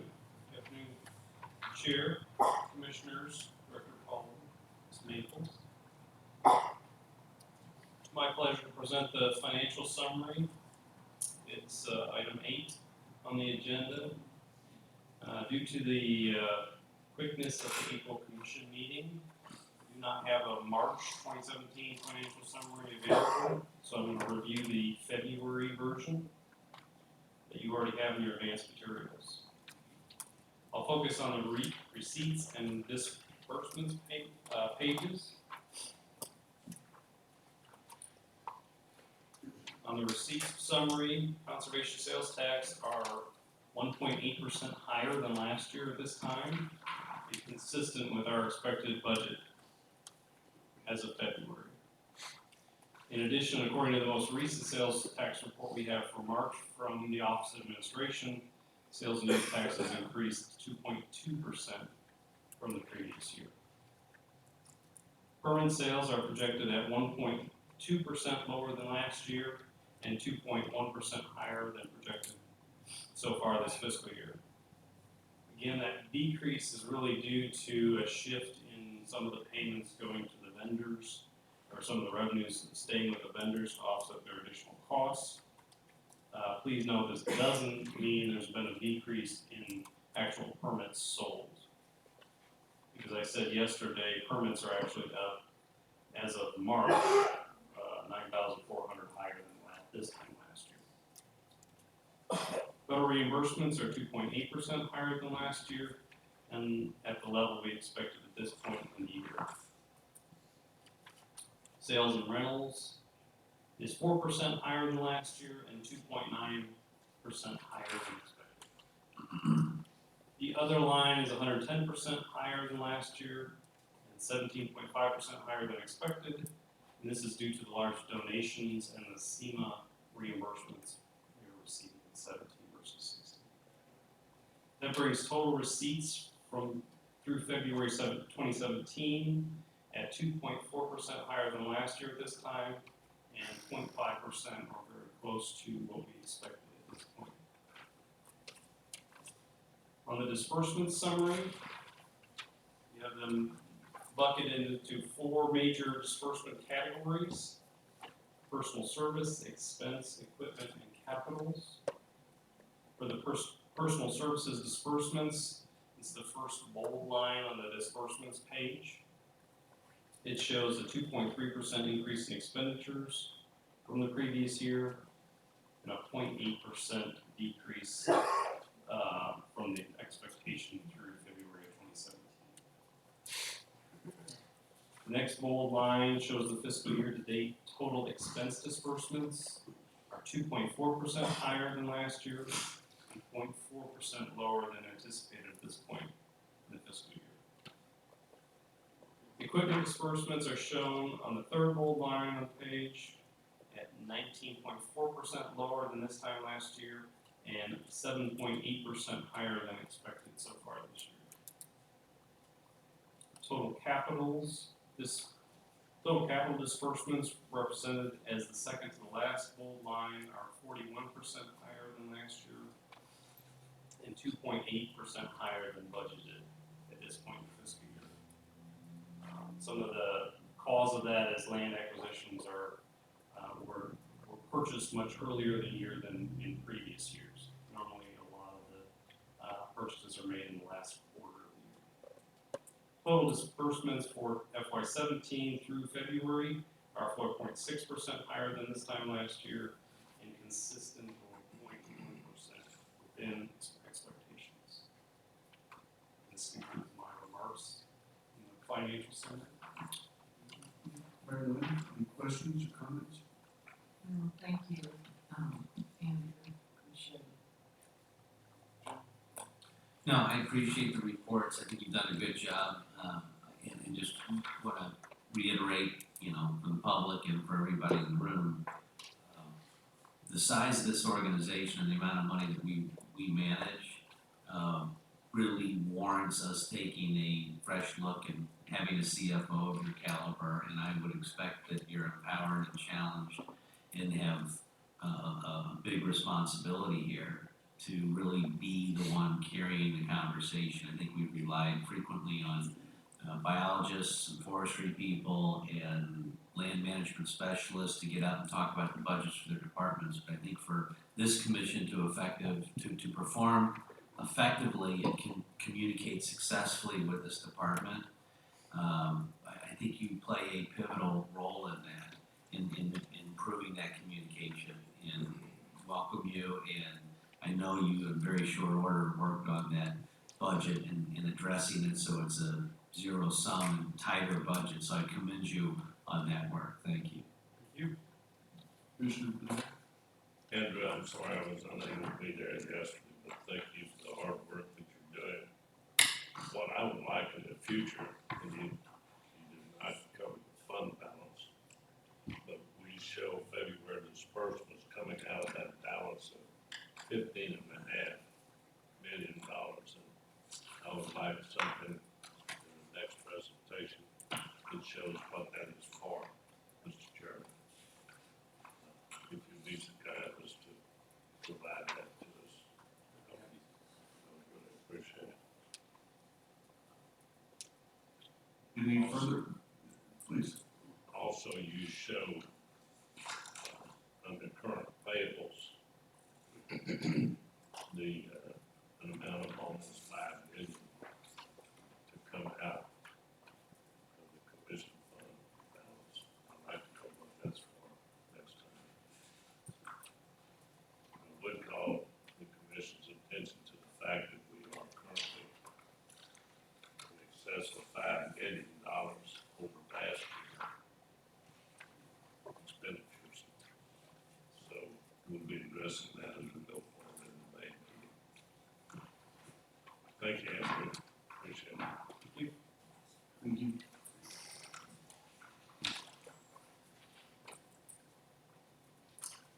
Good afternoon, Bill. Good afternoon, Mr. Chairman, Commissioners, Director Polly. Yesterday, we talked real briefly during the budget hearing about the public outpour of support for monarchs and pollinators. And that support for us is a gateway to reach urban residents and ag producers and everybody in between.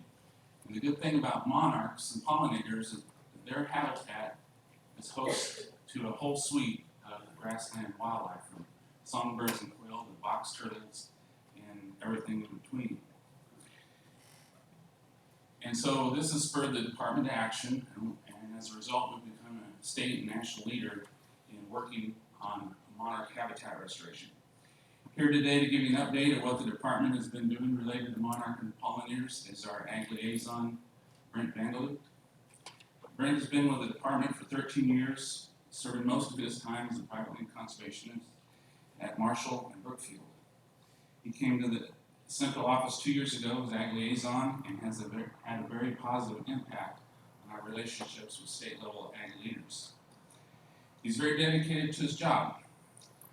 He can be found every once in a while walking through a burned field with ashes, in dress shoes, shirt and tie, helping a partner see the monarch planting. Or he does have a pair of monarch wings that he wears for special occasions. I have pictures of both. Please welcome Brent. Welcome, Brent. Thank you. Good afternoon, Commissioners, Director Polly, Rhonda. It's good to be here. Thanks for giving me the opportunity to visit with you today. I'm going to give you an overview of the department's efforts regarding monarch butterflies and pollinators over the last couple of years. Before I get too far into that, I want to give you a little bit of background information on monarchs. As you all likely know, monarchs are a very interesting insect due to their unique migration patterns. This map shows the primary migration routes that monarchs use each year.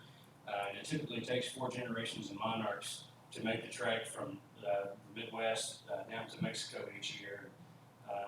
As you may or may not know, the blue dot on the map there is where the overwintering grounds in Mexico are at, where monarchs spend their time in fir forests over the winter. So November through March, they're there. The generation will start to migrate north. They'll get to about Texas, reproduce, have some caterpillars, and those generations continue to migrate north throughout the summer. Then in August, as the nights start to cool off a little bit, the generations in the Midwest will go through a type of diapause, and they'll make that migration all the way back to that same area in Mexico to the wintering grounds. Now I should mention, monarchs are very picky eaters. You guys probably know that, but they're dependent on milkweed as caterpillars. They have to have milkweed to survive. And then as adults, they really feed on a diverse array of wildflowers and nectaring plants for their nutrition. This picture here is a picture of monarch habitat down in Mexico, the wintering grounds.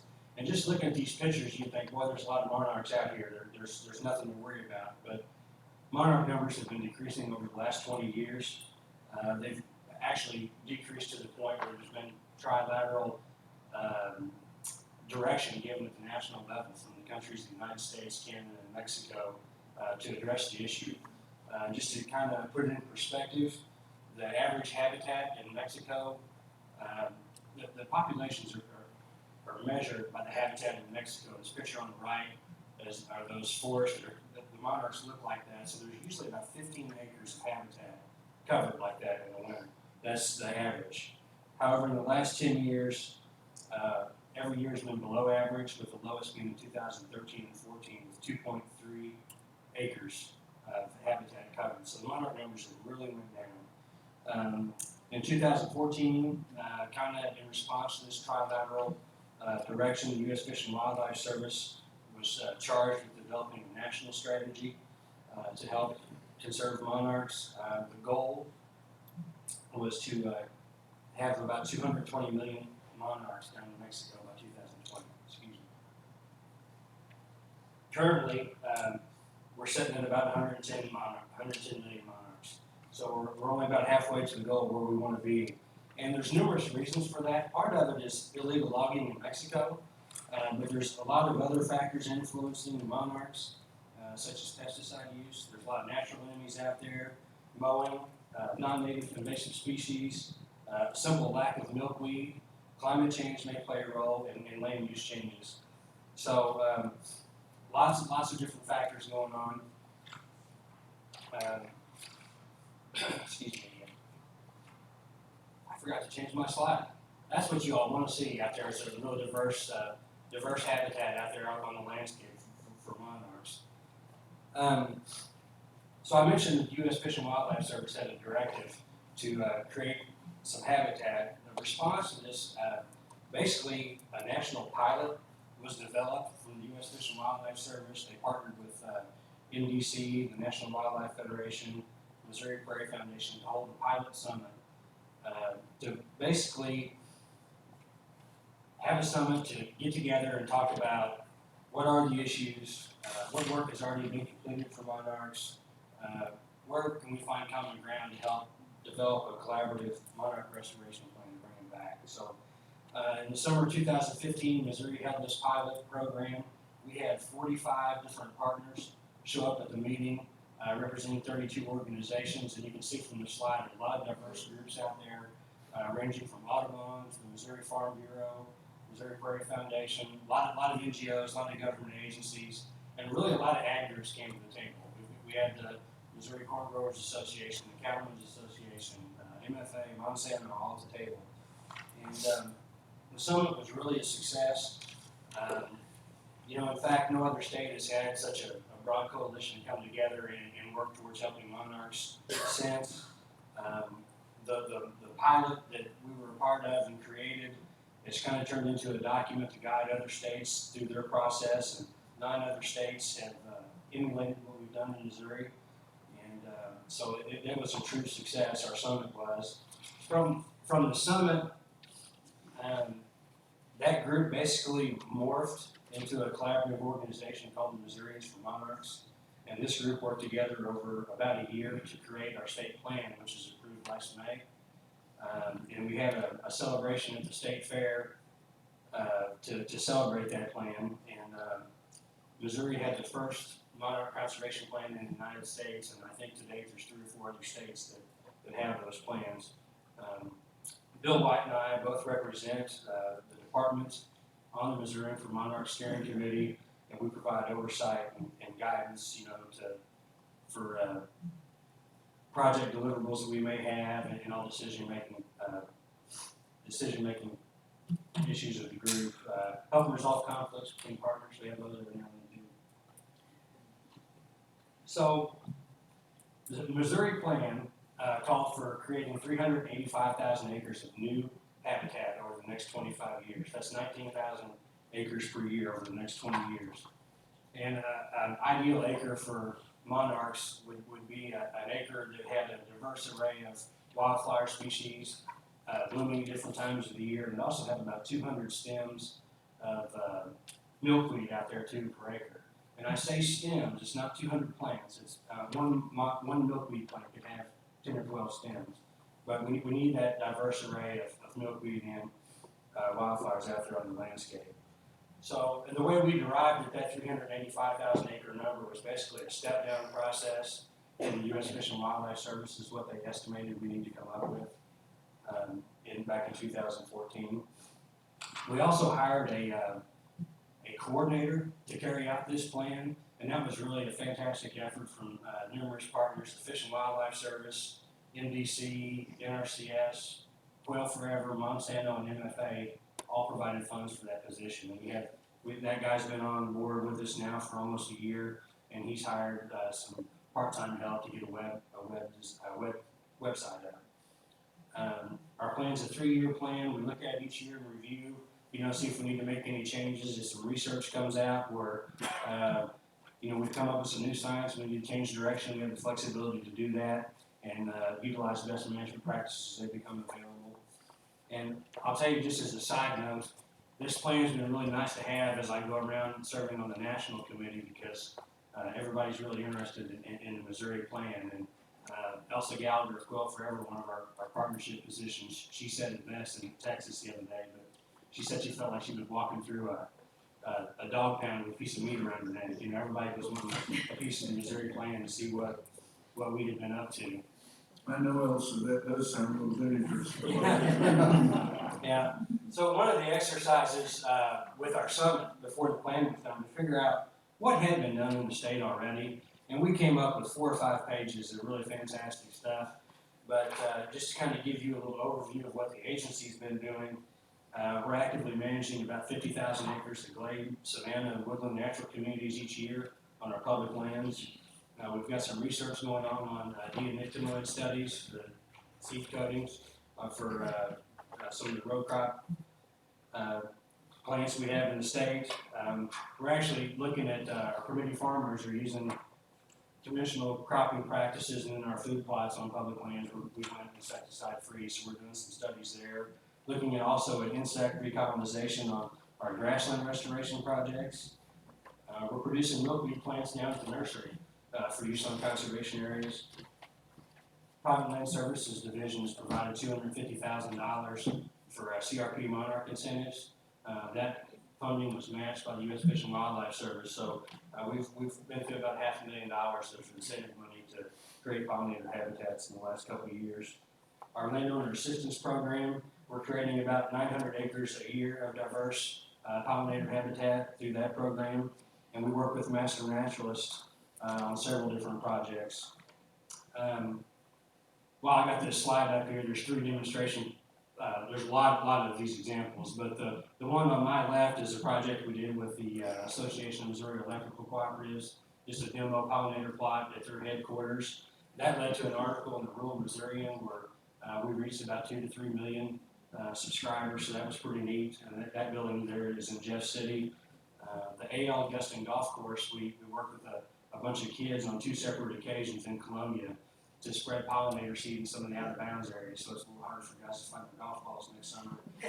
And then the Show Me Pollinator Plots is a cooperative project we got going on with Quail Forever. We're doing little plots outside of schools. So we've done about 30 of those where the kids are planting wildflower plots. And we've even got a picture of Deputy Director Draper up there in St. Louis. I'm not sure exactly what the event was, but it was a youth event in St. Louis. So lots of events going on, lots of projects. But we've also got a lot of information out there for the public. This is our website, but we created a handout called Backyard Habitat for Monarch Butterflies. And this was created in cooperation with Monarch Watch. But this basically is just a how-to information on putting some pollinator habitat in your backyards. We've got another one for some of your larger landowners that is an information sheet we worked on with NRCS. This will walk you through the process of establishing a new plot or managing current plots. Our PLCs use those quite often. And this is a publication put out by O&E that's proved real popular. These things are flying off the shelves at the state fair. But this is about a 20-page milkweeds and monarchs document that we introduced, and it's been very popular. So I also serve on the Mid-America, I guess the MAFWA, Technical Steering Committee to develop a national plan, looking at monarchs. And we're basically looking at developing a strategy that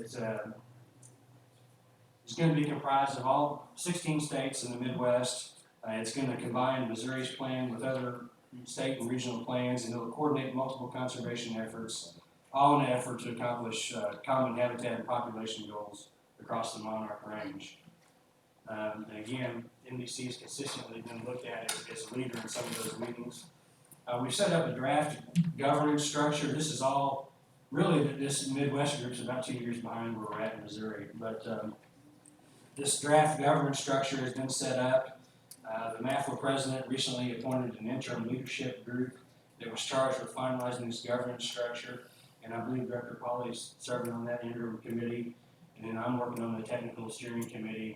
We're called upon from time to time to help determine monitoring protocols or habitat goals, whatever the issue may be.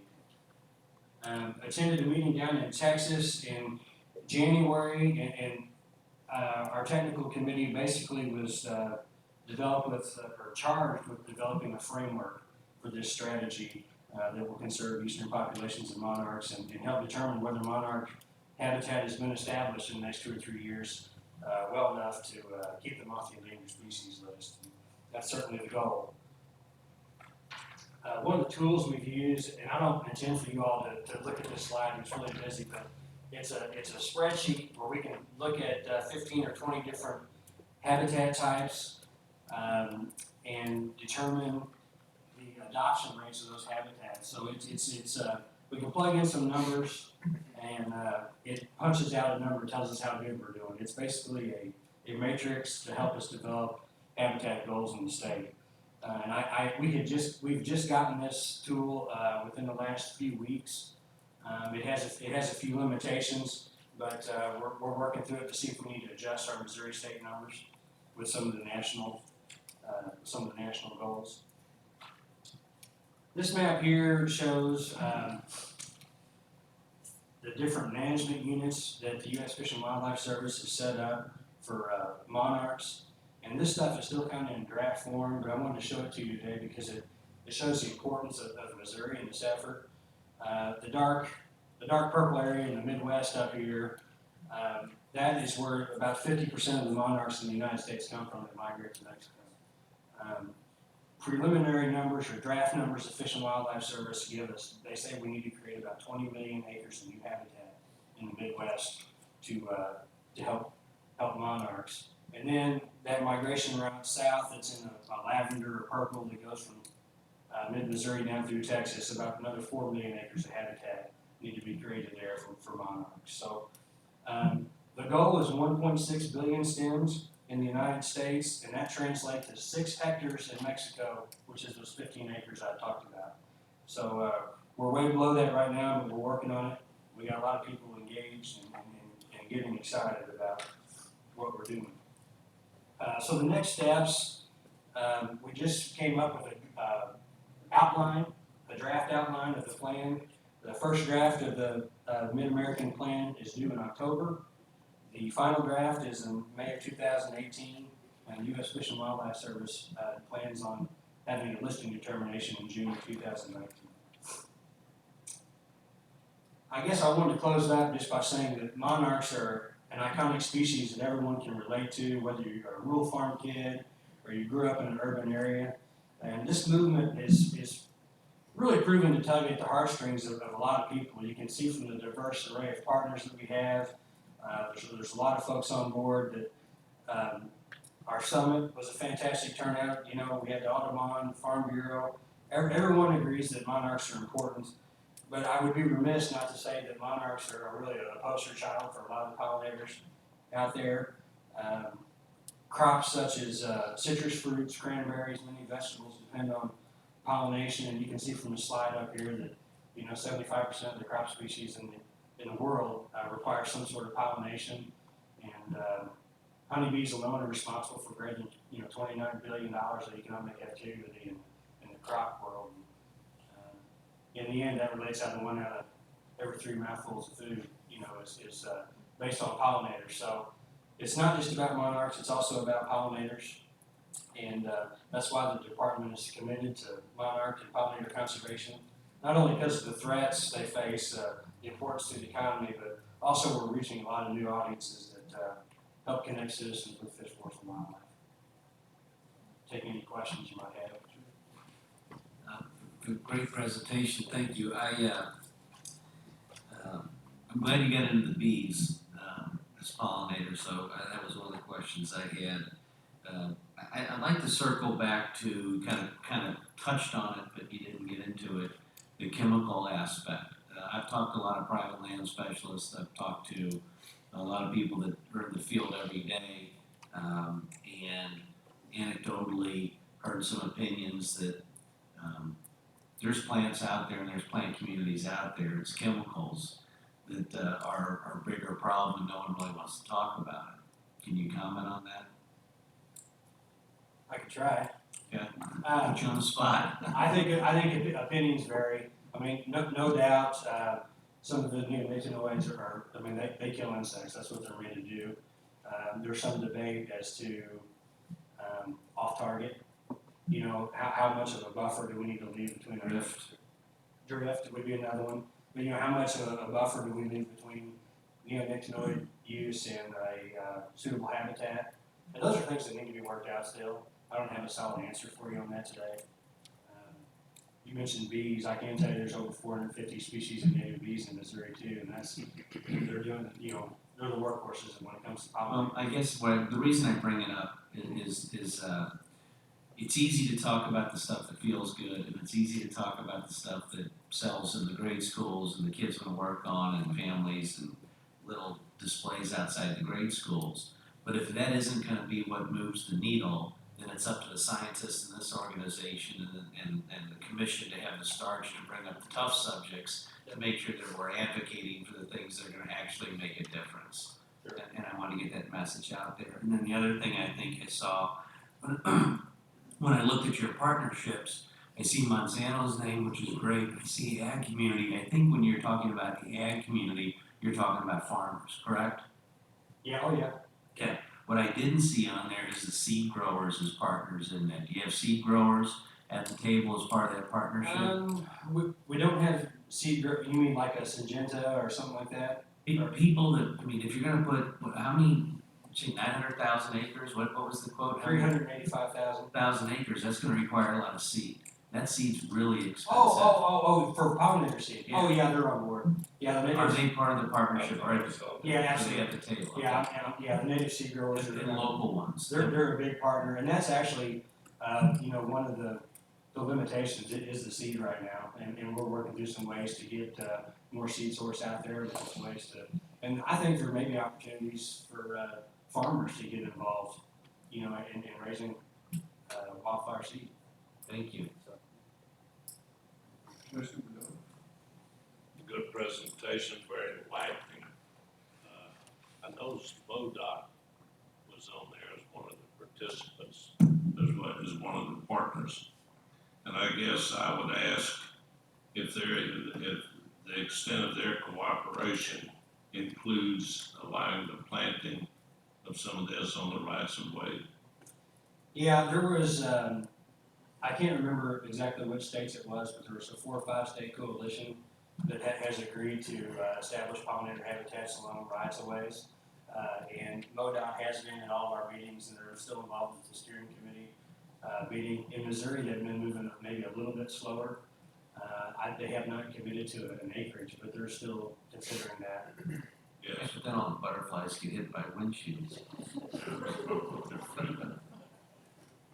Okay, thank you. Thank you, Mr. Chairman. Commissioner West? I just have a brief question. I do appreciate the detail that you've gone into and bringing all these new partners to the table. What about levee districts? Are they engaged with you in any manner? Not that I know of right now. I will say, I think that's an excellent idea. Our Missourians for Monarch groups, you know, has kind of been active for about a year, and we're taking on new partners every day, and that's one that we probably ought to reach out to because there's a lot of opportunity there. if you can reseed them, you know, when it's not gonna flood or something. Yeah, that's a great idea.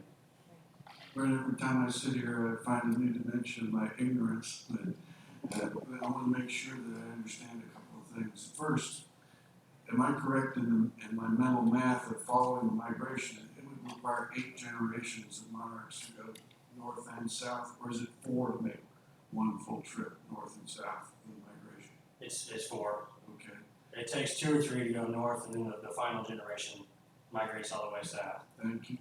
Then my other question, and this is the real exhibition of ignorance, how many species of migratory butterfly do we have in Missouri? That's a fantastic question for somebody who can answer it.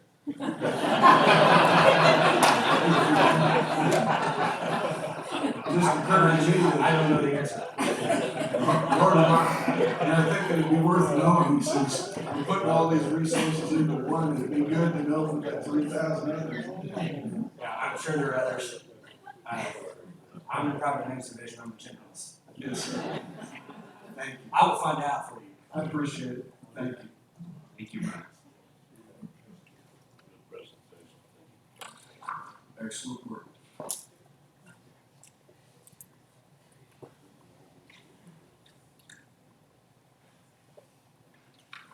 Good afternoon, Commission.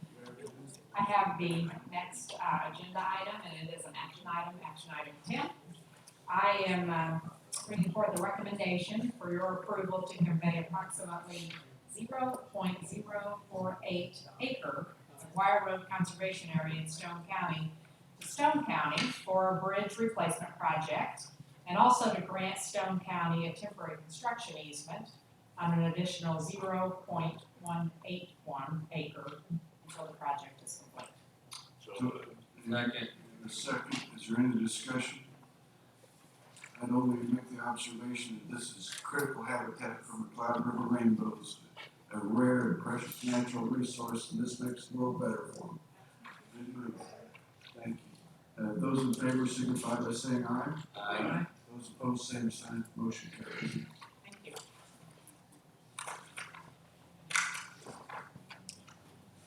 Afternoon, Commissioners. Next agenda item, seek approval to exchange 1.27 acres of the Frederick Marshall Conservation Area in Platte County for 1.27 acres, acre tract in Platte County owned by Keith Kisker and Sherry Kisker as an addition to Frederick Marshall Conservation Area. This is an exchange that will clarify some boundary issues. Have a motion to that effect? So moved. Have a second? Second. Any discussion? Hearing none, those in favor signify by saying aye. Aye. Those opposed, same sign. Thank you. Motion carries.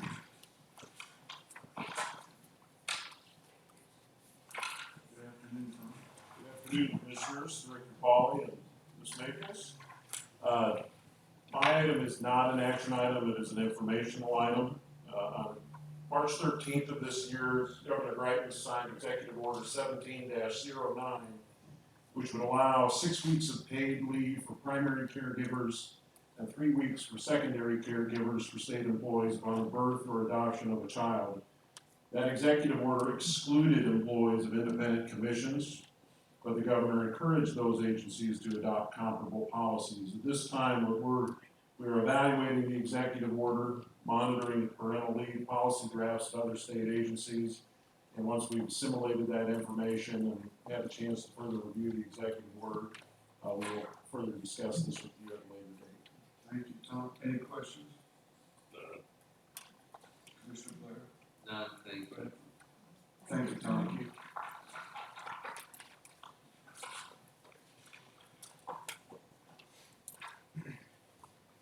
Good afternoon, I have the next action item. It's a recommendation for approval to suspend or revoke mining privileges of 2 separate individuals who inflicted injury to another person on. Mr. Chair, I'd like to ask that we take these revocations up separately. Sure.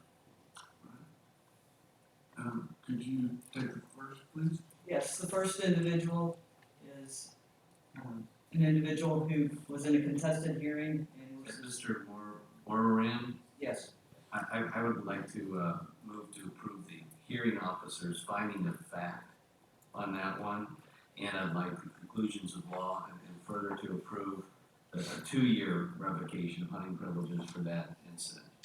Do I have a second to that motion? Do we have a second? Is there any discussion? Hearing none, those in favor of the motion signify by saying aye. Aye. Those opposed, same sign. Motion carries. The second individual is a juvenile with a recommended 1-year suspension of hunting privileges. Do I have a motion to that I'd effect? vote to approve that. Do I have a second? Second. All right. Do I have any discussion? Hearing none, those in favor of the motion signify by saying aye. Aye. Motion carries. Thank you.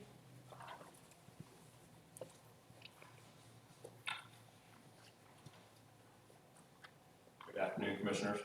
Good afternoon. The next item, first I just want to say thank you to staff over the past couple of weeks. I think we all know it's been rather hectic at the Capitol. But the work of staff in the field to still get legislators out for field trips, whether it's muskie sampling or going to Smithville to sample walleye, to get a representative out that seems rather quiet at the Capitol, get them out and vote with staff, and really see that person open up and realize the resources that he has in his district has been wonderful. On the flip side of that, I just want to thank our division chiefs and the director's office staff. The past couple of weeks, we've had numerous hearings. I've had to lean on Larry about every day this week to go to the Capitol for hearings, and that's been tremendous to have him in uniform testifying in front of the Senate or House committee. Just some of the highlights, really just the past 2 weeks. The Budget Committee 2 weeks ago completed markup on the budget bills. During that hearing, there was considerable discussion on feral hogs.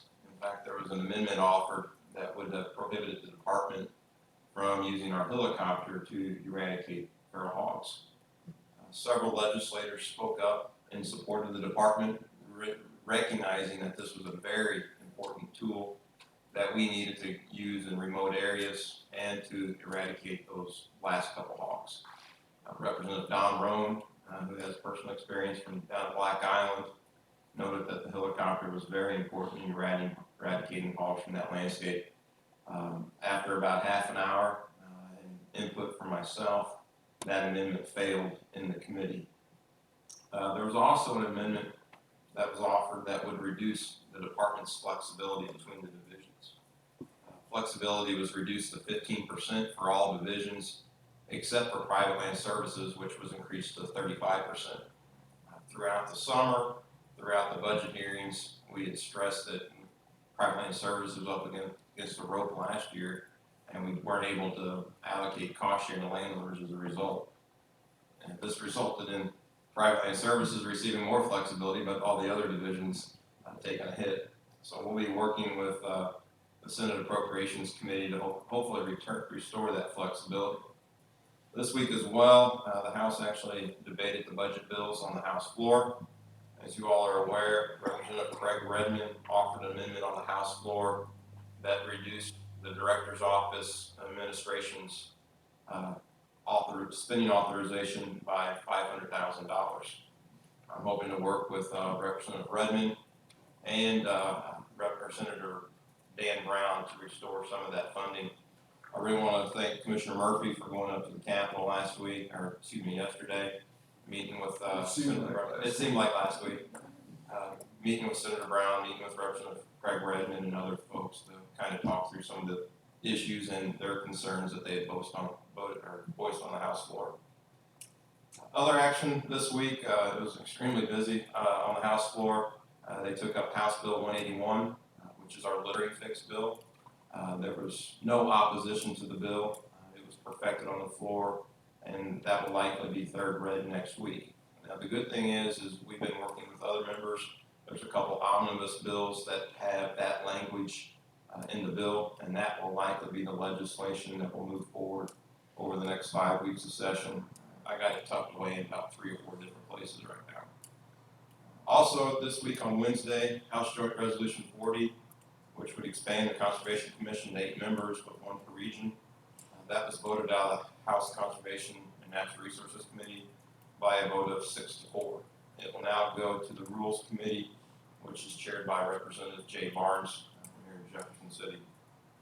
Last Monday, there was also a hearing on Senate Joint Resolution 16, which would sunset the conservation sales tax. Several conservation groups showed up in opposition of the legislation. In fact, about 16 or 18 individuals showed up and testified on that bill. This week, we also testified on House Bill 176, which addresses some of the animal trespass issues that we've heard from landowners as well as hunters that often have hound dogs or coyote dogs running across their property.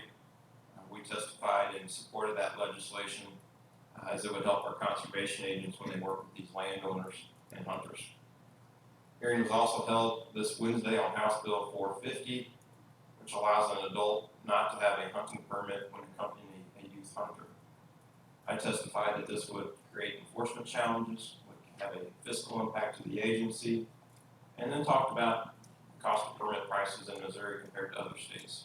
You look at the combined price of a youth turkey and an adult turkey hunting permit, $25.50 here in Missouri. You look at surrounding states, Iowa, Nebraska, Illinois, it might be as high as $80 for that combined price. So we have a fantastic bargain, and I look forward to taking advantage of it this weekend with my two boys.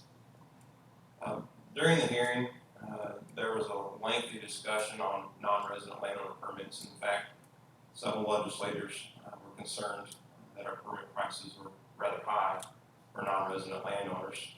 I informed them that our permit prices compared to other states is relatively low. $190 for a non-resident turkey hunting permit, or $225 for a deer hunting permit when it might be as high as $560 in Iowa or Illinois, and you have to go through a draw. But they did have some concerns about not offering non-resident landowners some sort of discount, and I know the regulation committee is currently working on that. Another opportunity that popped up this week was with Representative Kathy Swan. We're working to amend her bill, House Bill 572. This bill deals with sex offenders. Kind of had an interesting situation last week at the Discovery Center when Sarah and I were there. Some individuals made us aware of a registered sex offender there. Saw that as an opportunity with legislation. We identified the bill. We're now going to amend that bill to where sex offenders would have to be at least 500 feet away from a department-owned or managed nature center. That's just common sense, and I'm hoping that we can see that legislation through the entire process. As we discussed yesterday, unfortunately, it looks like our poaching fine bills are dead for the year. It's really discouraging because there was absolutely no opposition to the bill in the House or the Senate. I think the proactive work that Protection and O&E are doing right now with social media, highlighting our success stories when our agents make great cases, are going to help us out. Really, looking ahead, we have 5 weeks left. We're starting to turn the corner and get into the sprint. We'll have a very busy week next week with budget markup on the Senate side, followed by the next week Senate floor debate on the budget bill, and then finally going to conference. So the General Assembly is really going to be pushing the deadline to finalize the budget before the constitutional requirement of May 5th. Some of the other challenges that still lay out there, captive cervids remains on the Senate calendar. There's been no activity on that legislation on the House side. Legislation related to consolidating our IT department into the Office of Administration. A challenge that's still laying out there, captive cervids remains on the Senate calendar. There's been no activity on that legislation on the House side. Legislation related to consolidating our IT department into the Office of Administration. That legislation really hasn't moved since the hearing. The House Joint Resolution 46, which deals with JCAR, that's the constitutional amendment that we saw a couple of years ago. That's been assigned to a committee. There's potential for a hearing. I do thank Commissioner Murphy for meeting with the Commissioner Chair. I would agree with the comments from commissioners as well as director staff that we go above and beyond any other state agency in gathering input from citizens on regulation development. In fact, we're probably too conservative in some cases, especially when we look at the smallmouth bass regulation, which I think Brian would say it took us 5 or 6 years to finally bring that forward to the commission, but that's the right thing to do to make sure that we get it right. Still a lot of discussion about land acquisition, several bills related to land acquisition related to the department or with the state parks. That legislation we continue to watch. But as I've informed the commission, we have a wonderful story to tell on how conservation areas are working lands, our partnerships with the counties, and our PILT program that provides a substantial payment to the Missouri counties. With that, I'll be happy to answer any questions commissioners might have. Any questions? Commissioner Byrd? I just applaud you for getting so many people to testify on almost 10 minutes notice. The late posting of hearings, it's phenomenal, and it's a real tribute to our partners who come at a moment's notice. So whatever we can do to thank them, but also thank staff for doing a yeoman's job of getting people there, because it's really important. We appreciate it. Thank you, Commissioner, and I thank you for going up to the Capitol this coming Tuesday for Conservation Day, and we'll have an opportunity to talk to a lot of its partners. I think all too often people do not realize that your job is 7 days a week, because in your nights and hearings, your early morning breakfast, and I commend you. We're very fortunate here. Thanks. To have you up there. Thanks, I appreciate it. I echo everything that's been said, especially the comments about the short notice. We've got a viewing audience today. I think it would be nice if the citizens were given ample notice to show up to, put their input into however the legislation moves forward or doesn't. That's certainly the way we approach our regs process with a lot of public input. I would encourage the legislature to try and make that more accessible to citizens to get there, to voice their opinions. And then I just did have a quick question. Is there a price distinction for us between resident, landowner, deer or turkey tag, and non-resident? In the case of non-residents, it's one flat price. For non-residents, whether you're a non-resident or non-resident landowner, it's the same. We do provide non-resident youth a discount, which the price is the exact same as a resident youth, so $8.50. And I appreciate that we are a good deal and we are more than fair than our neighboring states, and I appreciate that. I would, as I end up here, continue to encourage the Regs Committee to consider maybe finding a middle there for the non-resident person and then those that are landowners. I wouldn't expect a non-resident landowner to get the same thing as a resident, but maybe we can come up with something there. I think we'll have a great opportunity to discuss that and potential other regulations and other ideas, other 80th anniversary open house forums. As we're working with staff to develop a strategy, locations, and those key topics that we want to use to bring people in. So whether it's that, or I know moving the gigging season has been a topic of interest for some of our good senators at the Capitol. In fact, that was a question that Dave and I got yesterday from those two senators, so they will continue to ask that question. Thank you. Great work, thank you. Are there any other items to come before the commission before we adjourn? Anything on your watch for us, Commissioner Bedell? No, sir. Blair? Good, thank you. Bradford? Do I have a motion to adjourn? So moved. Second?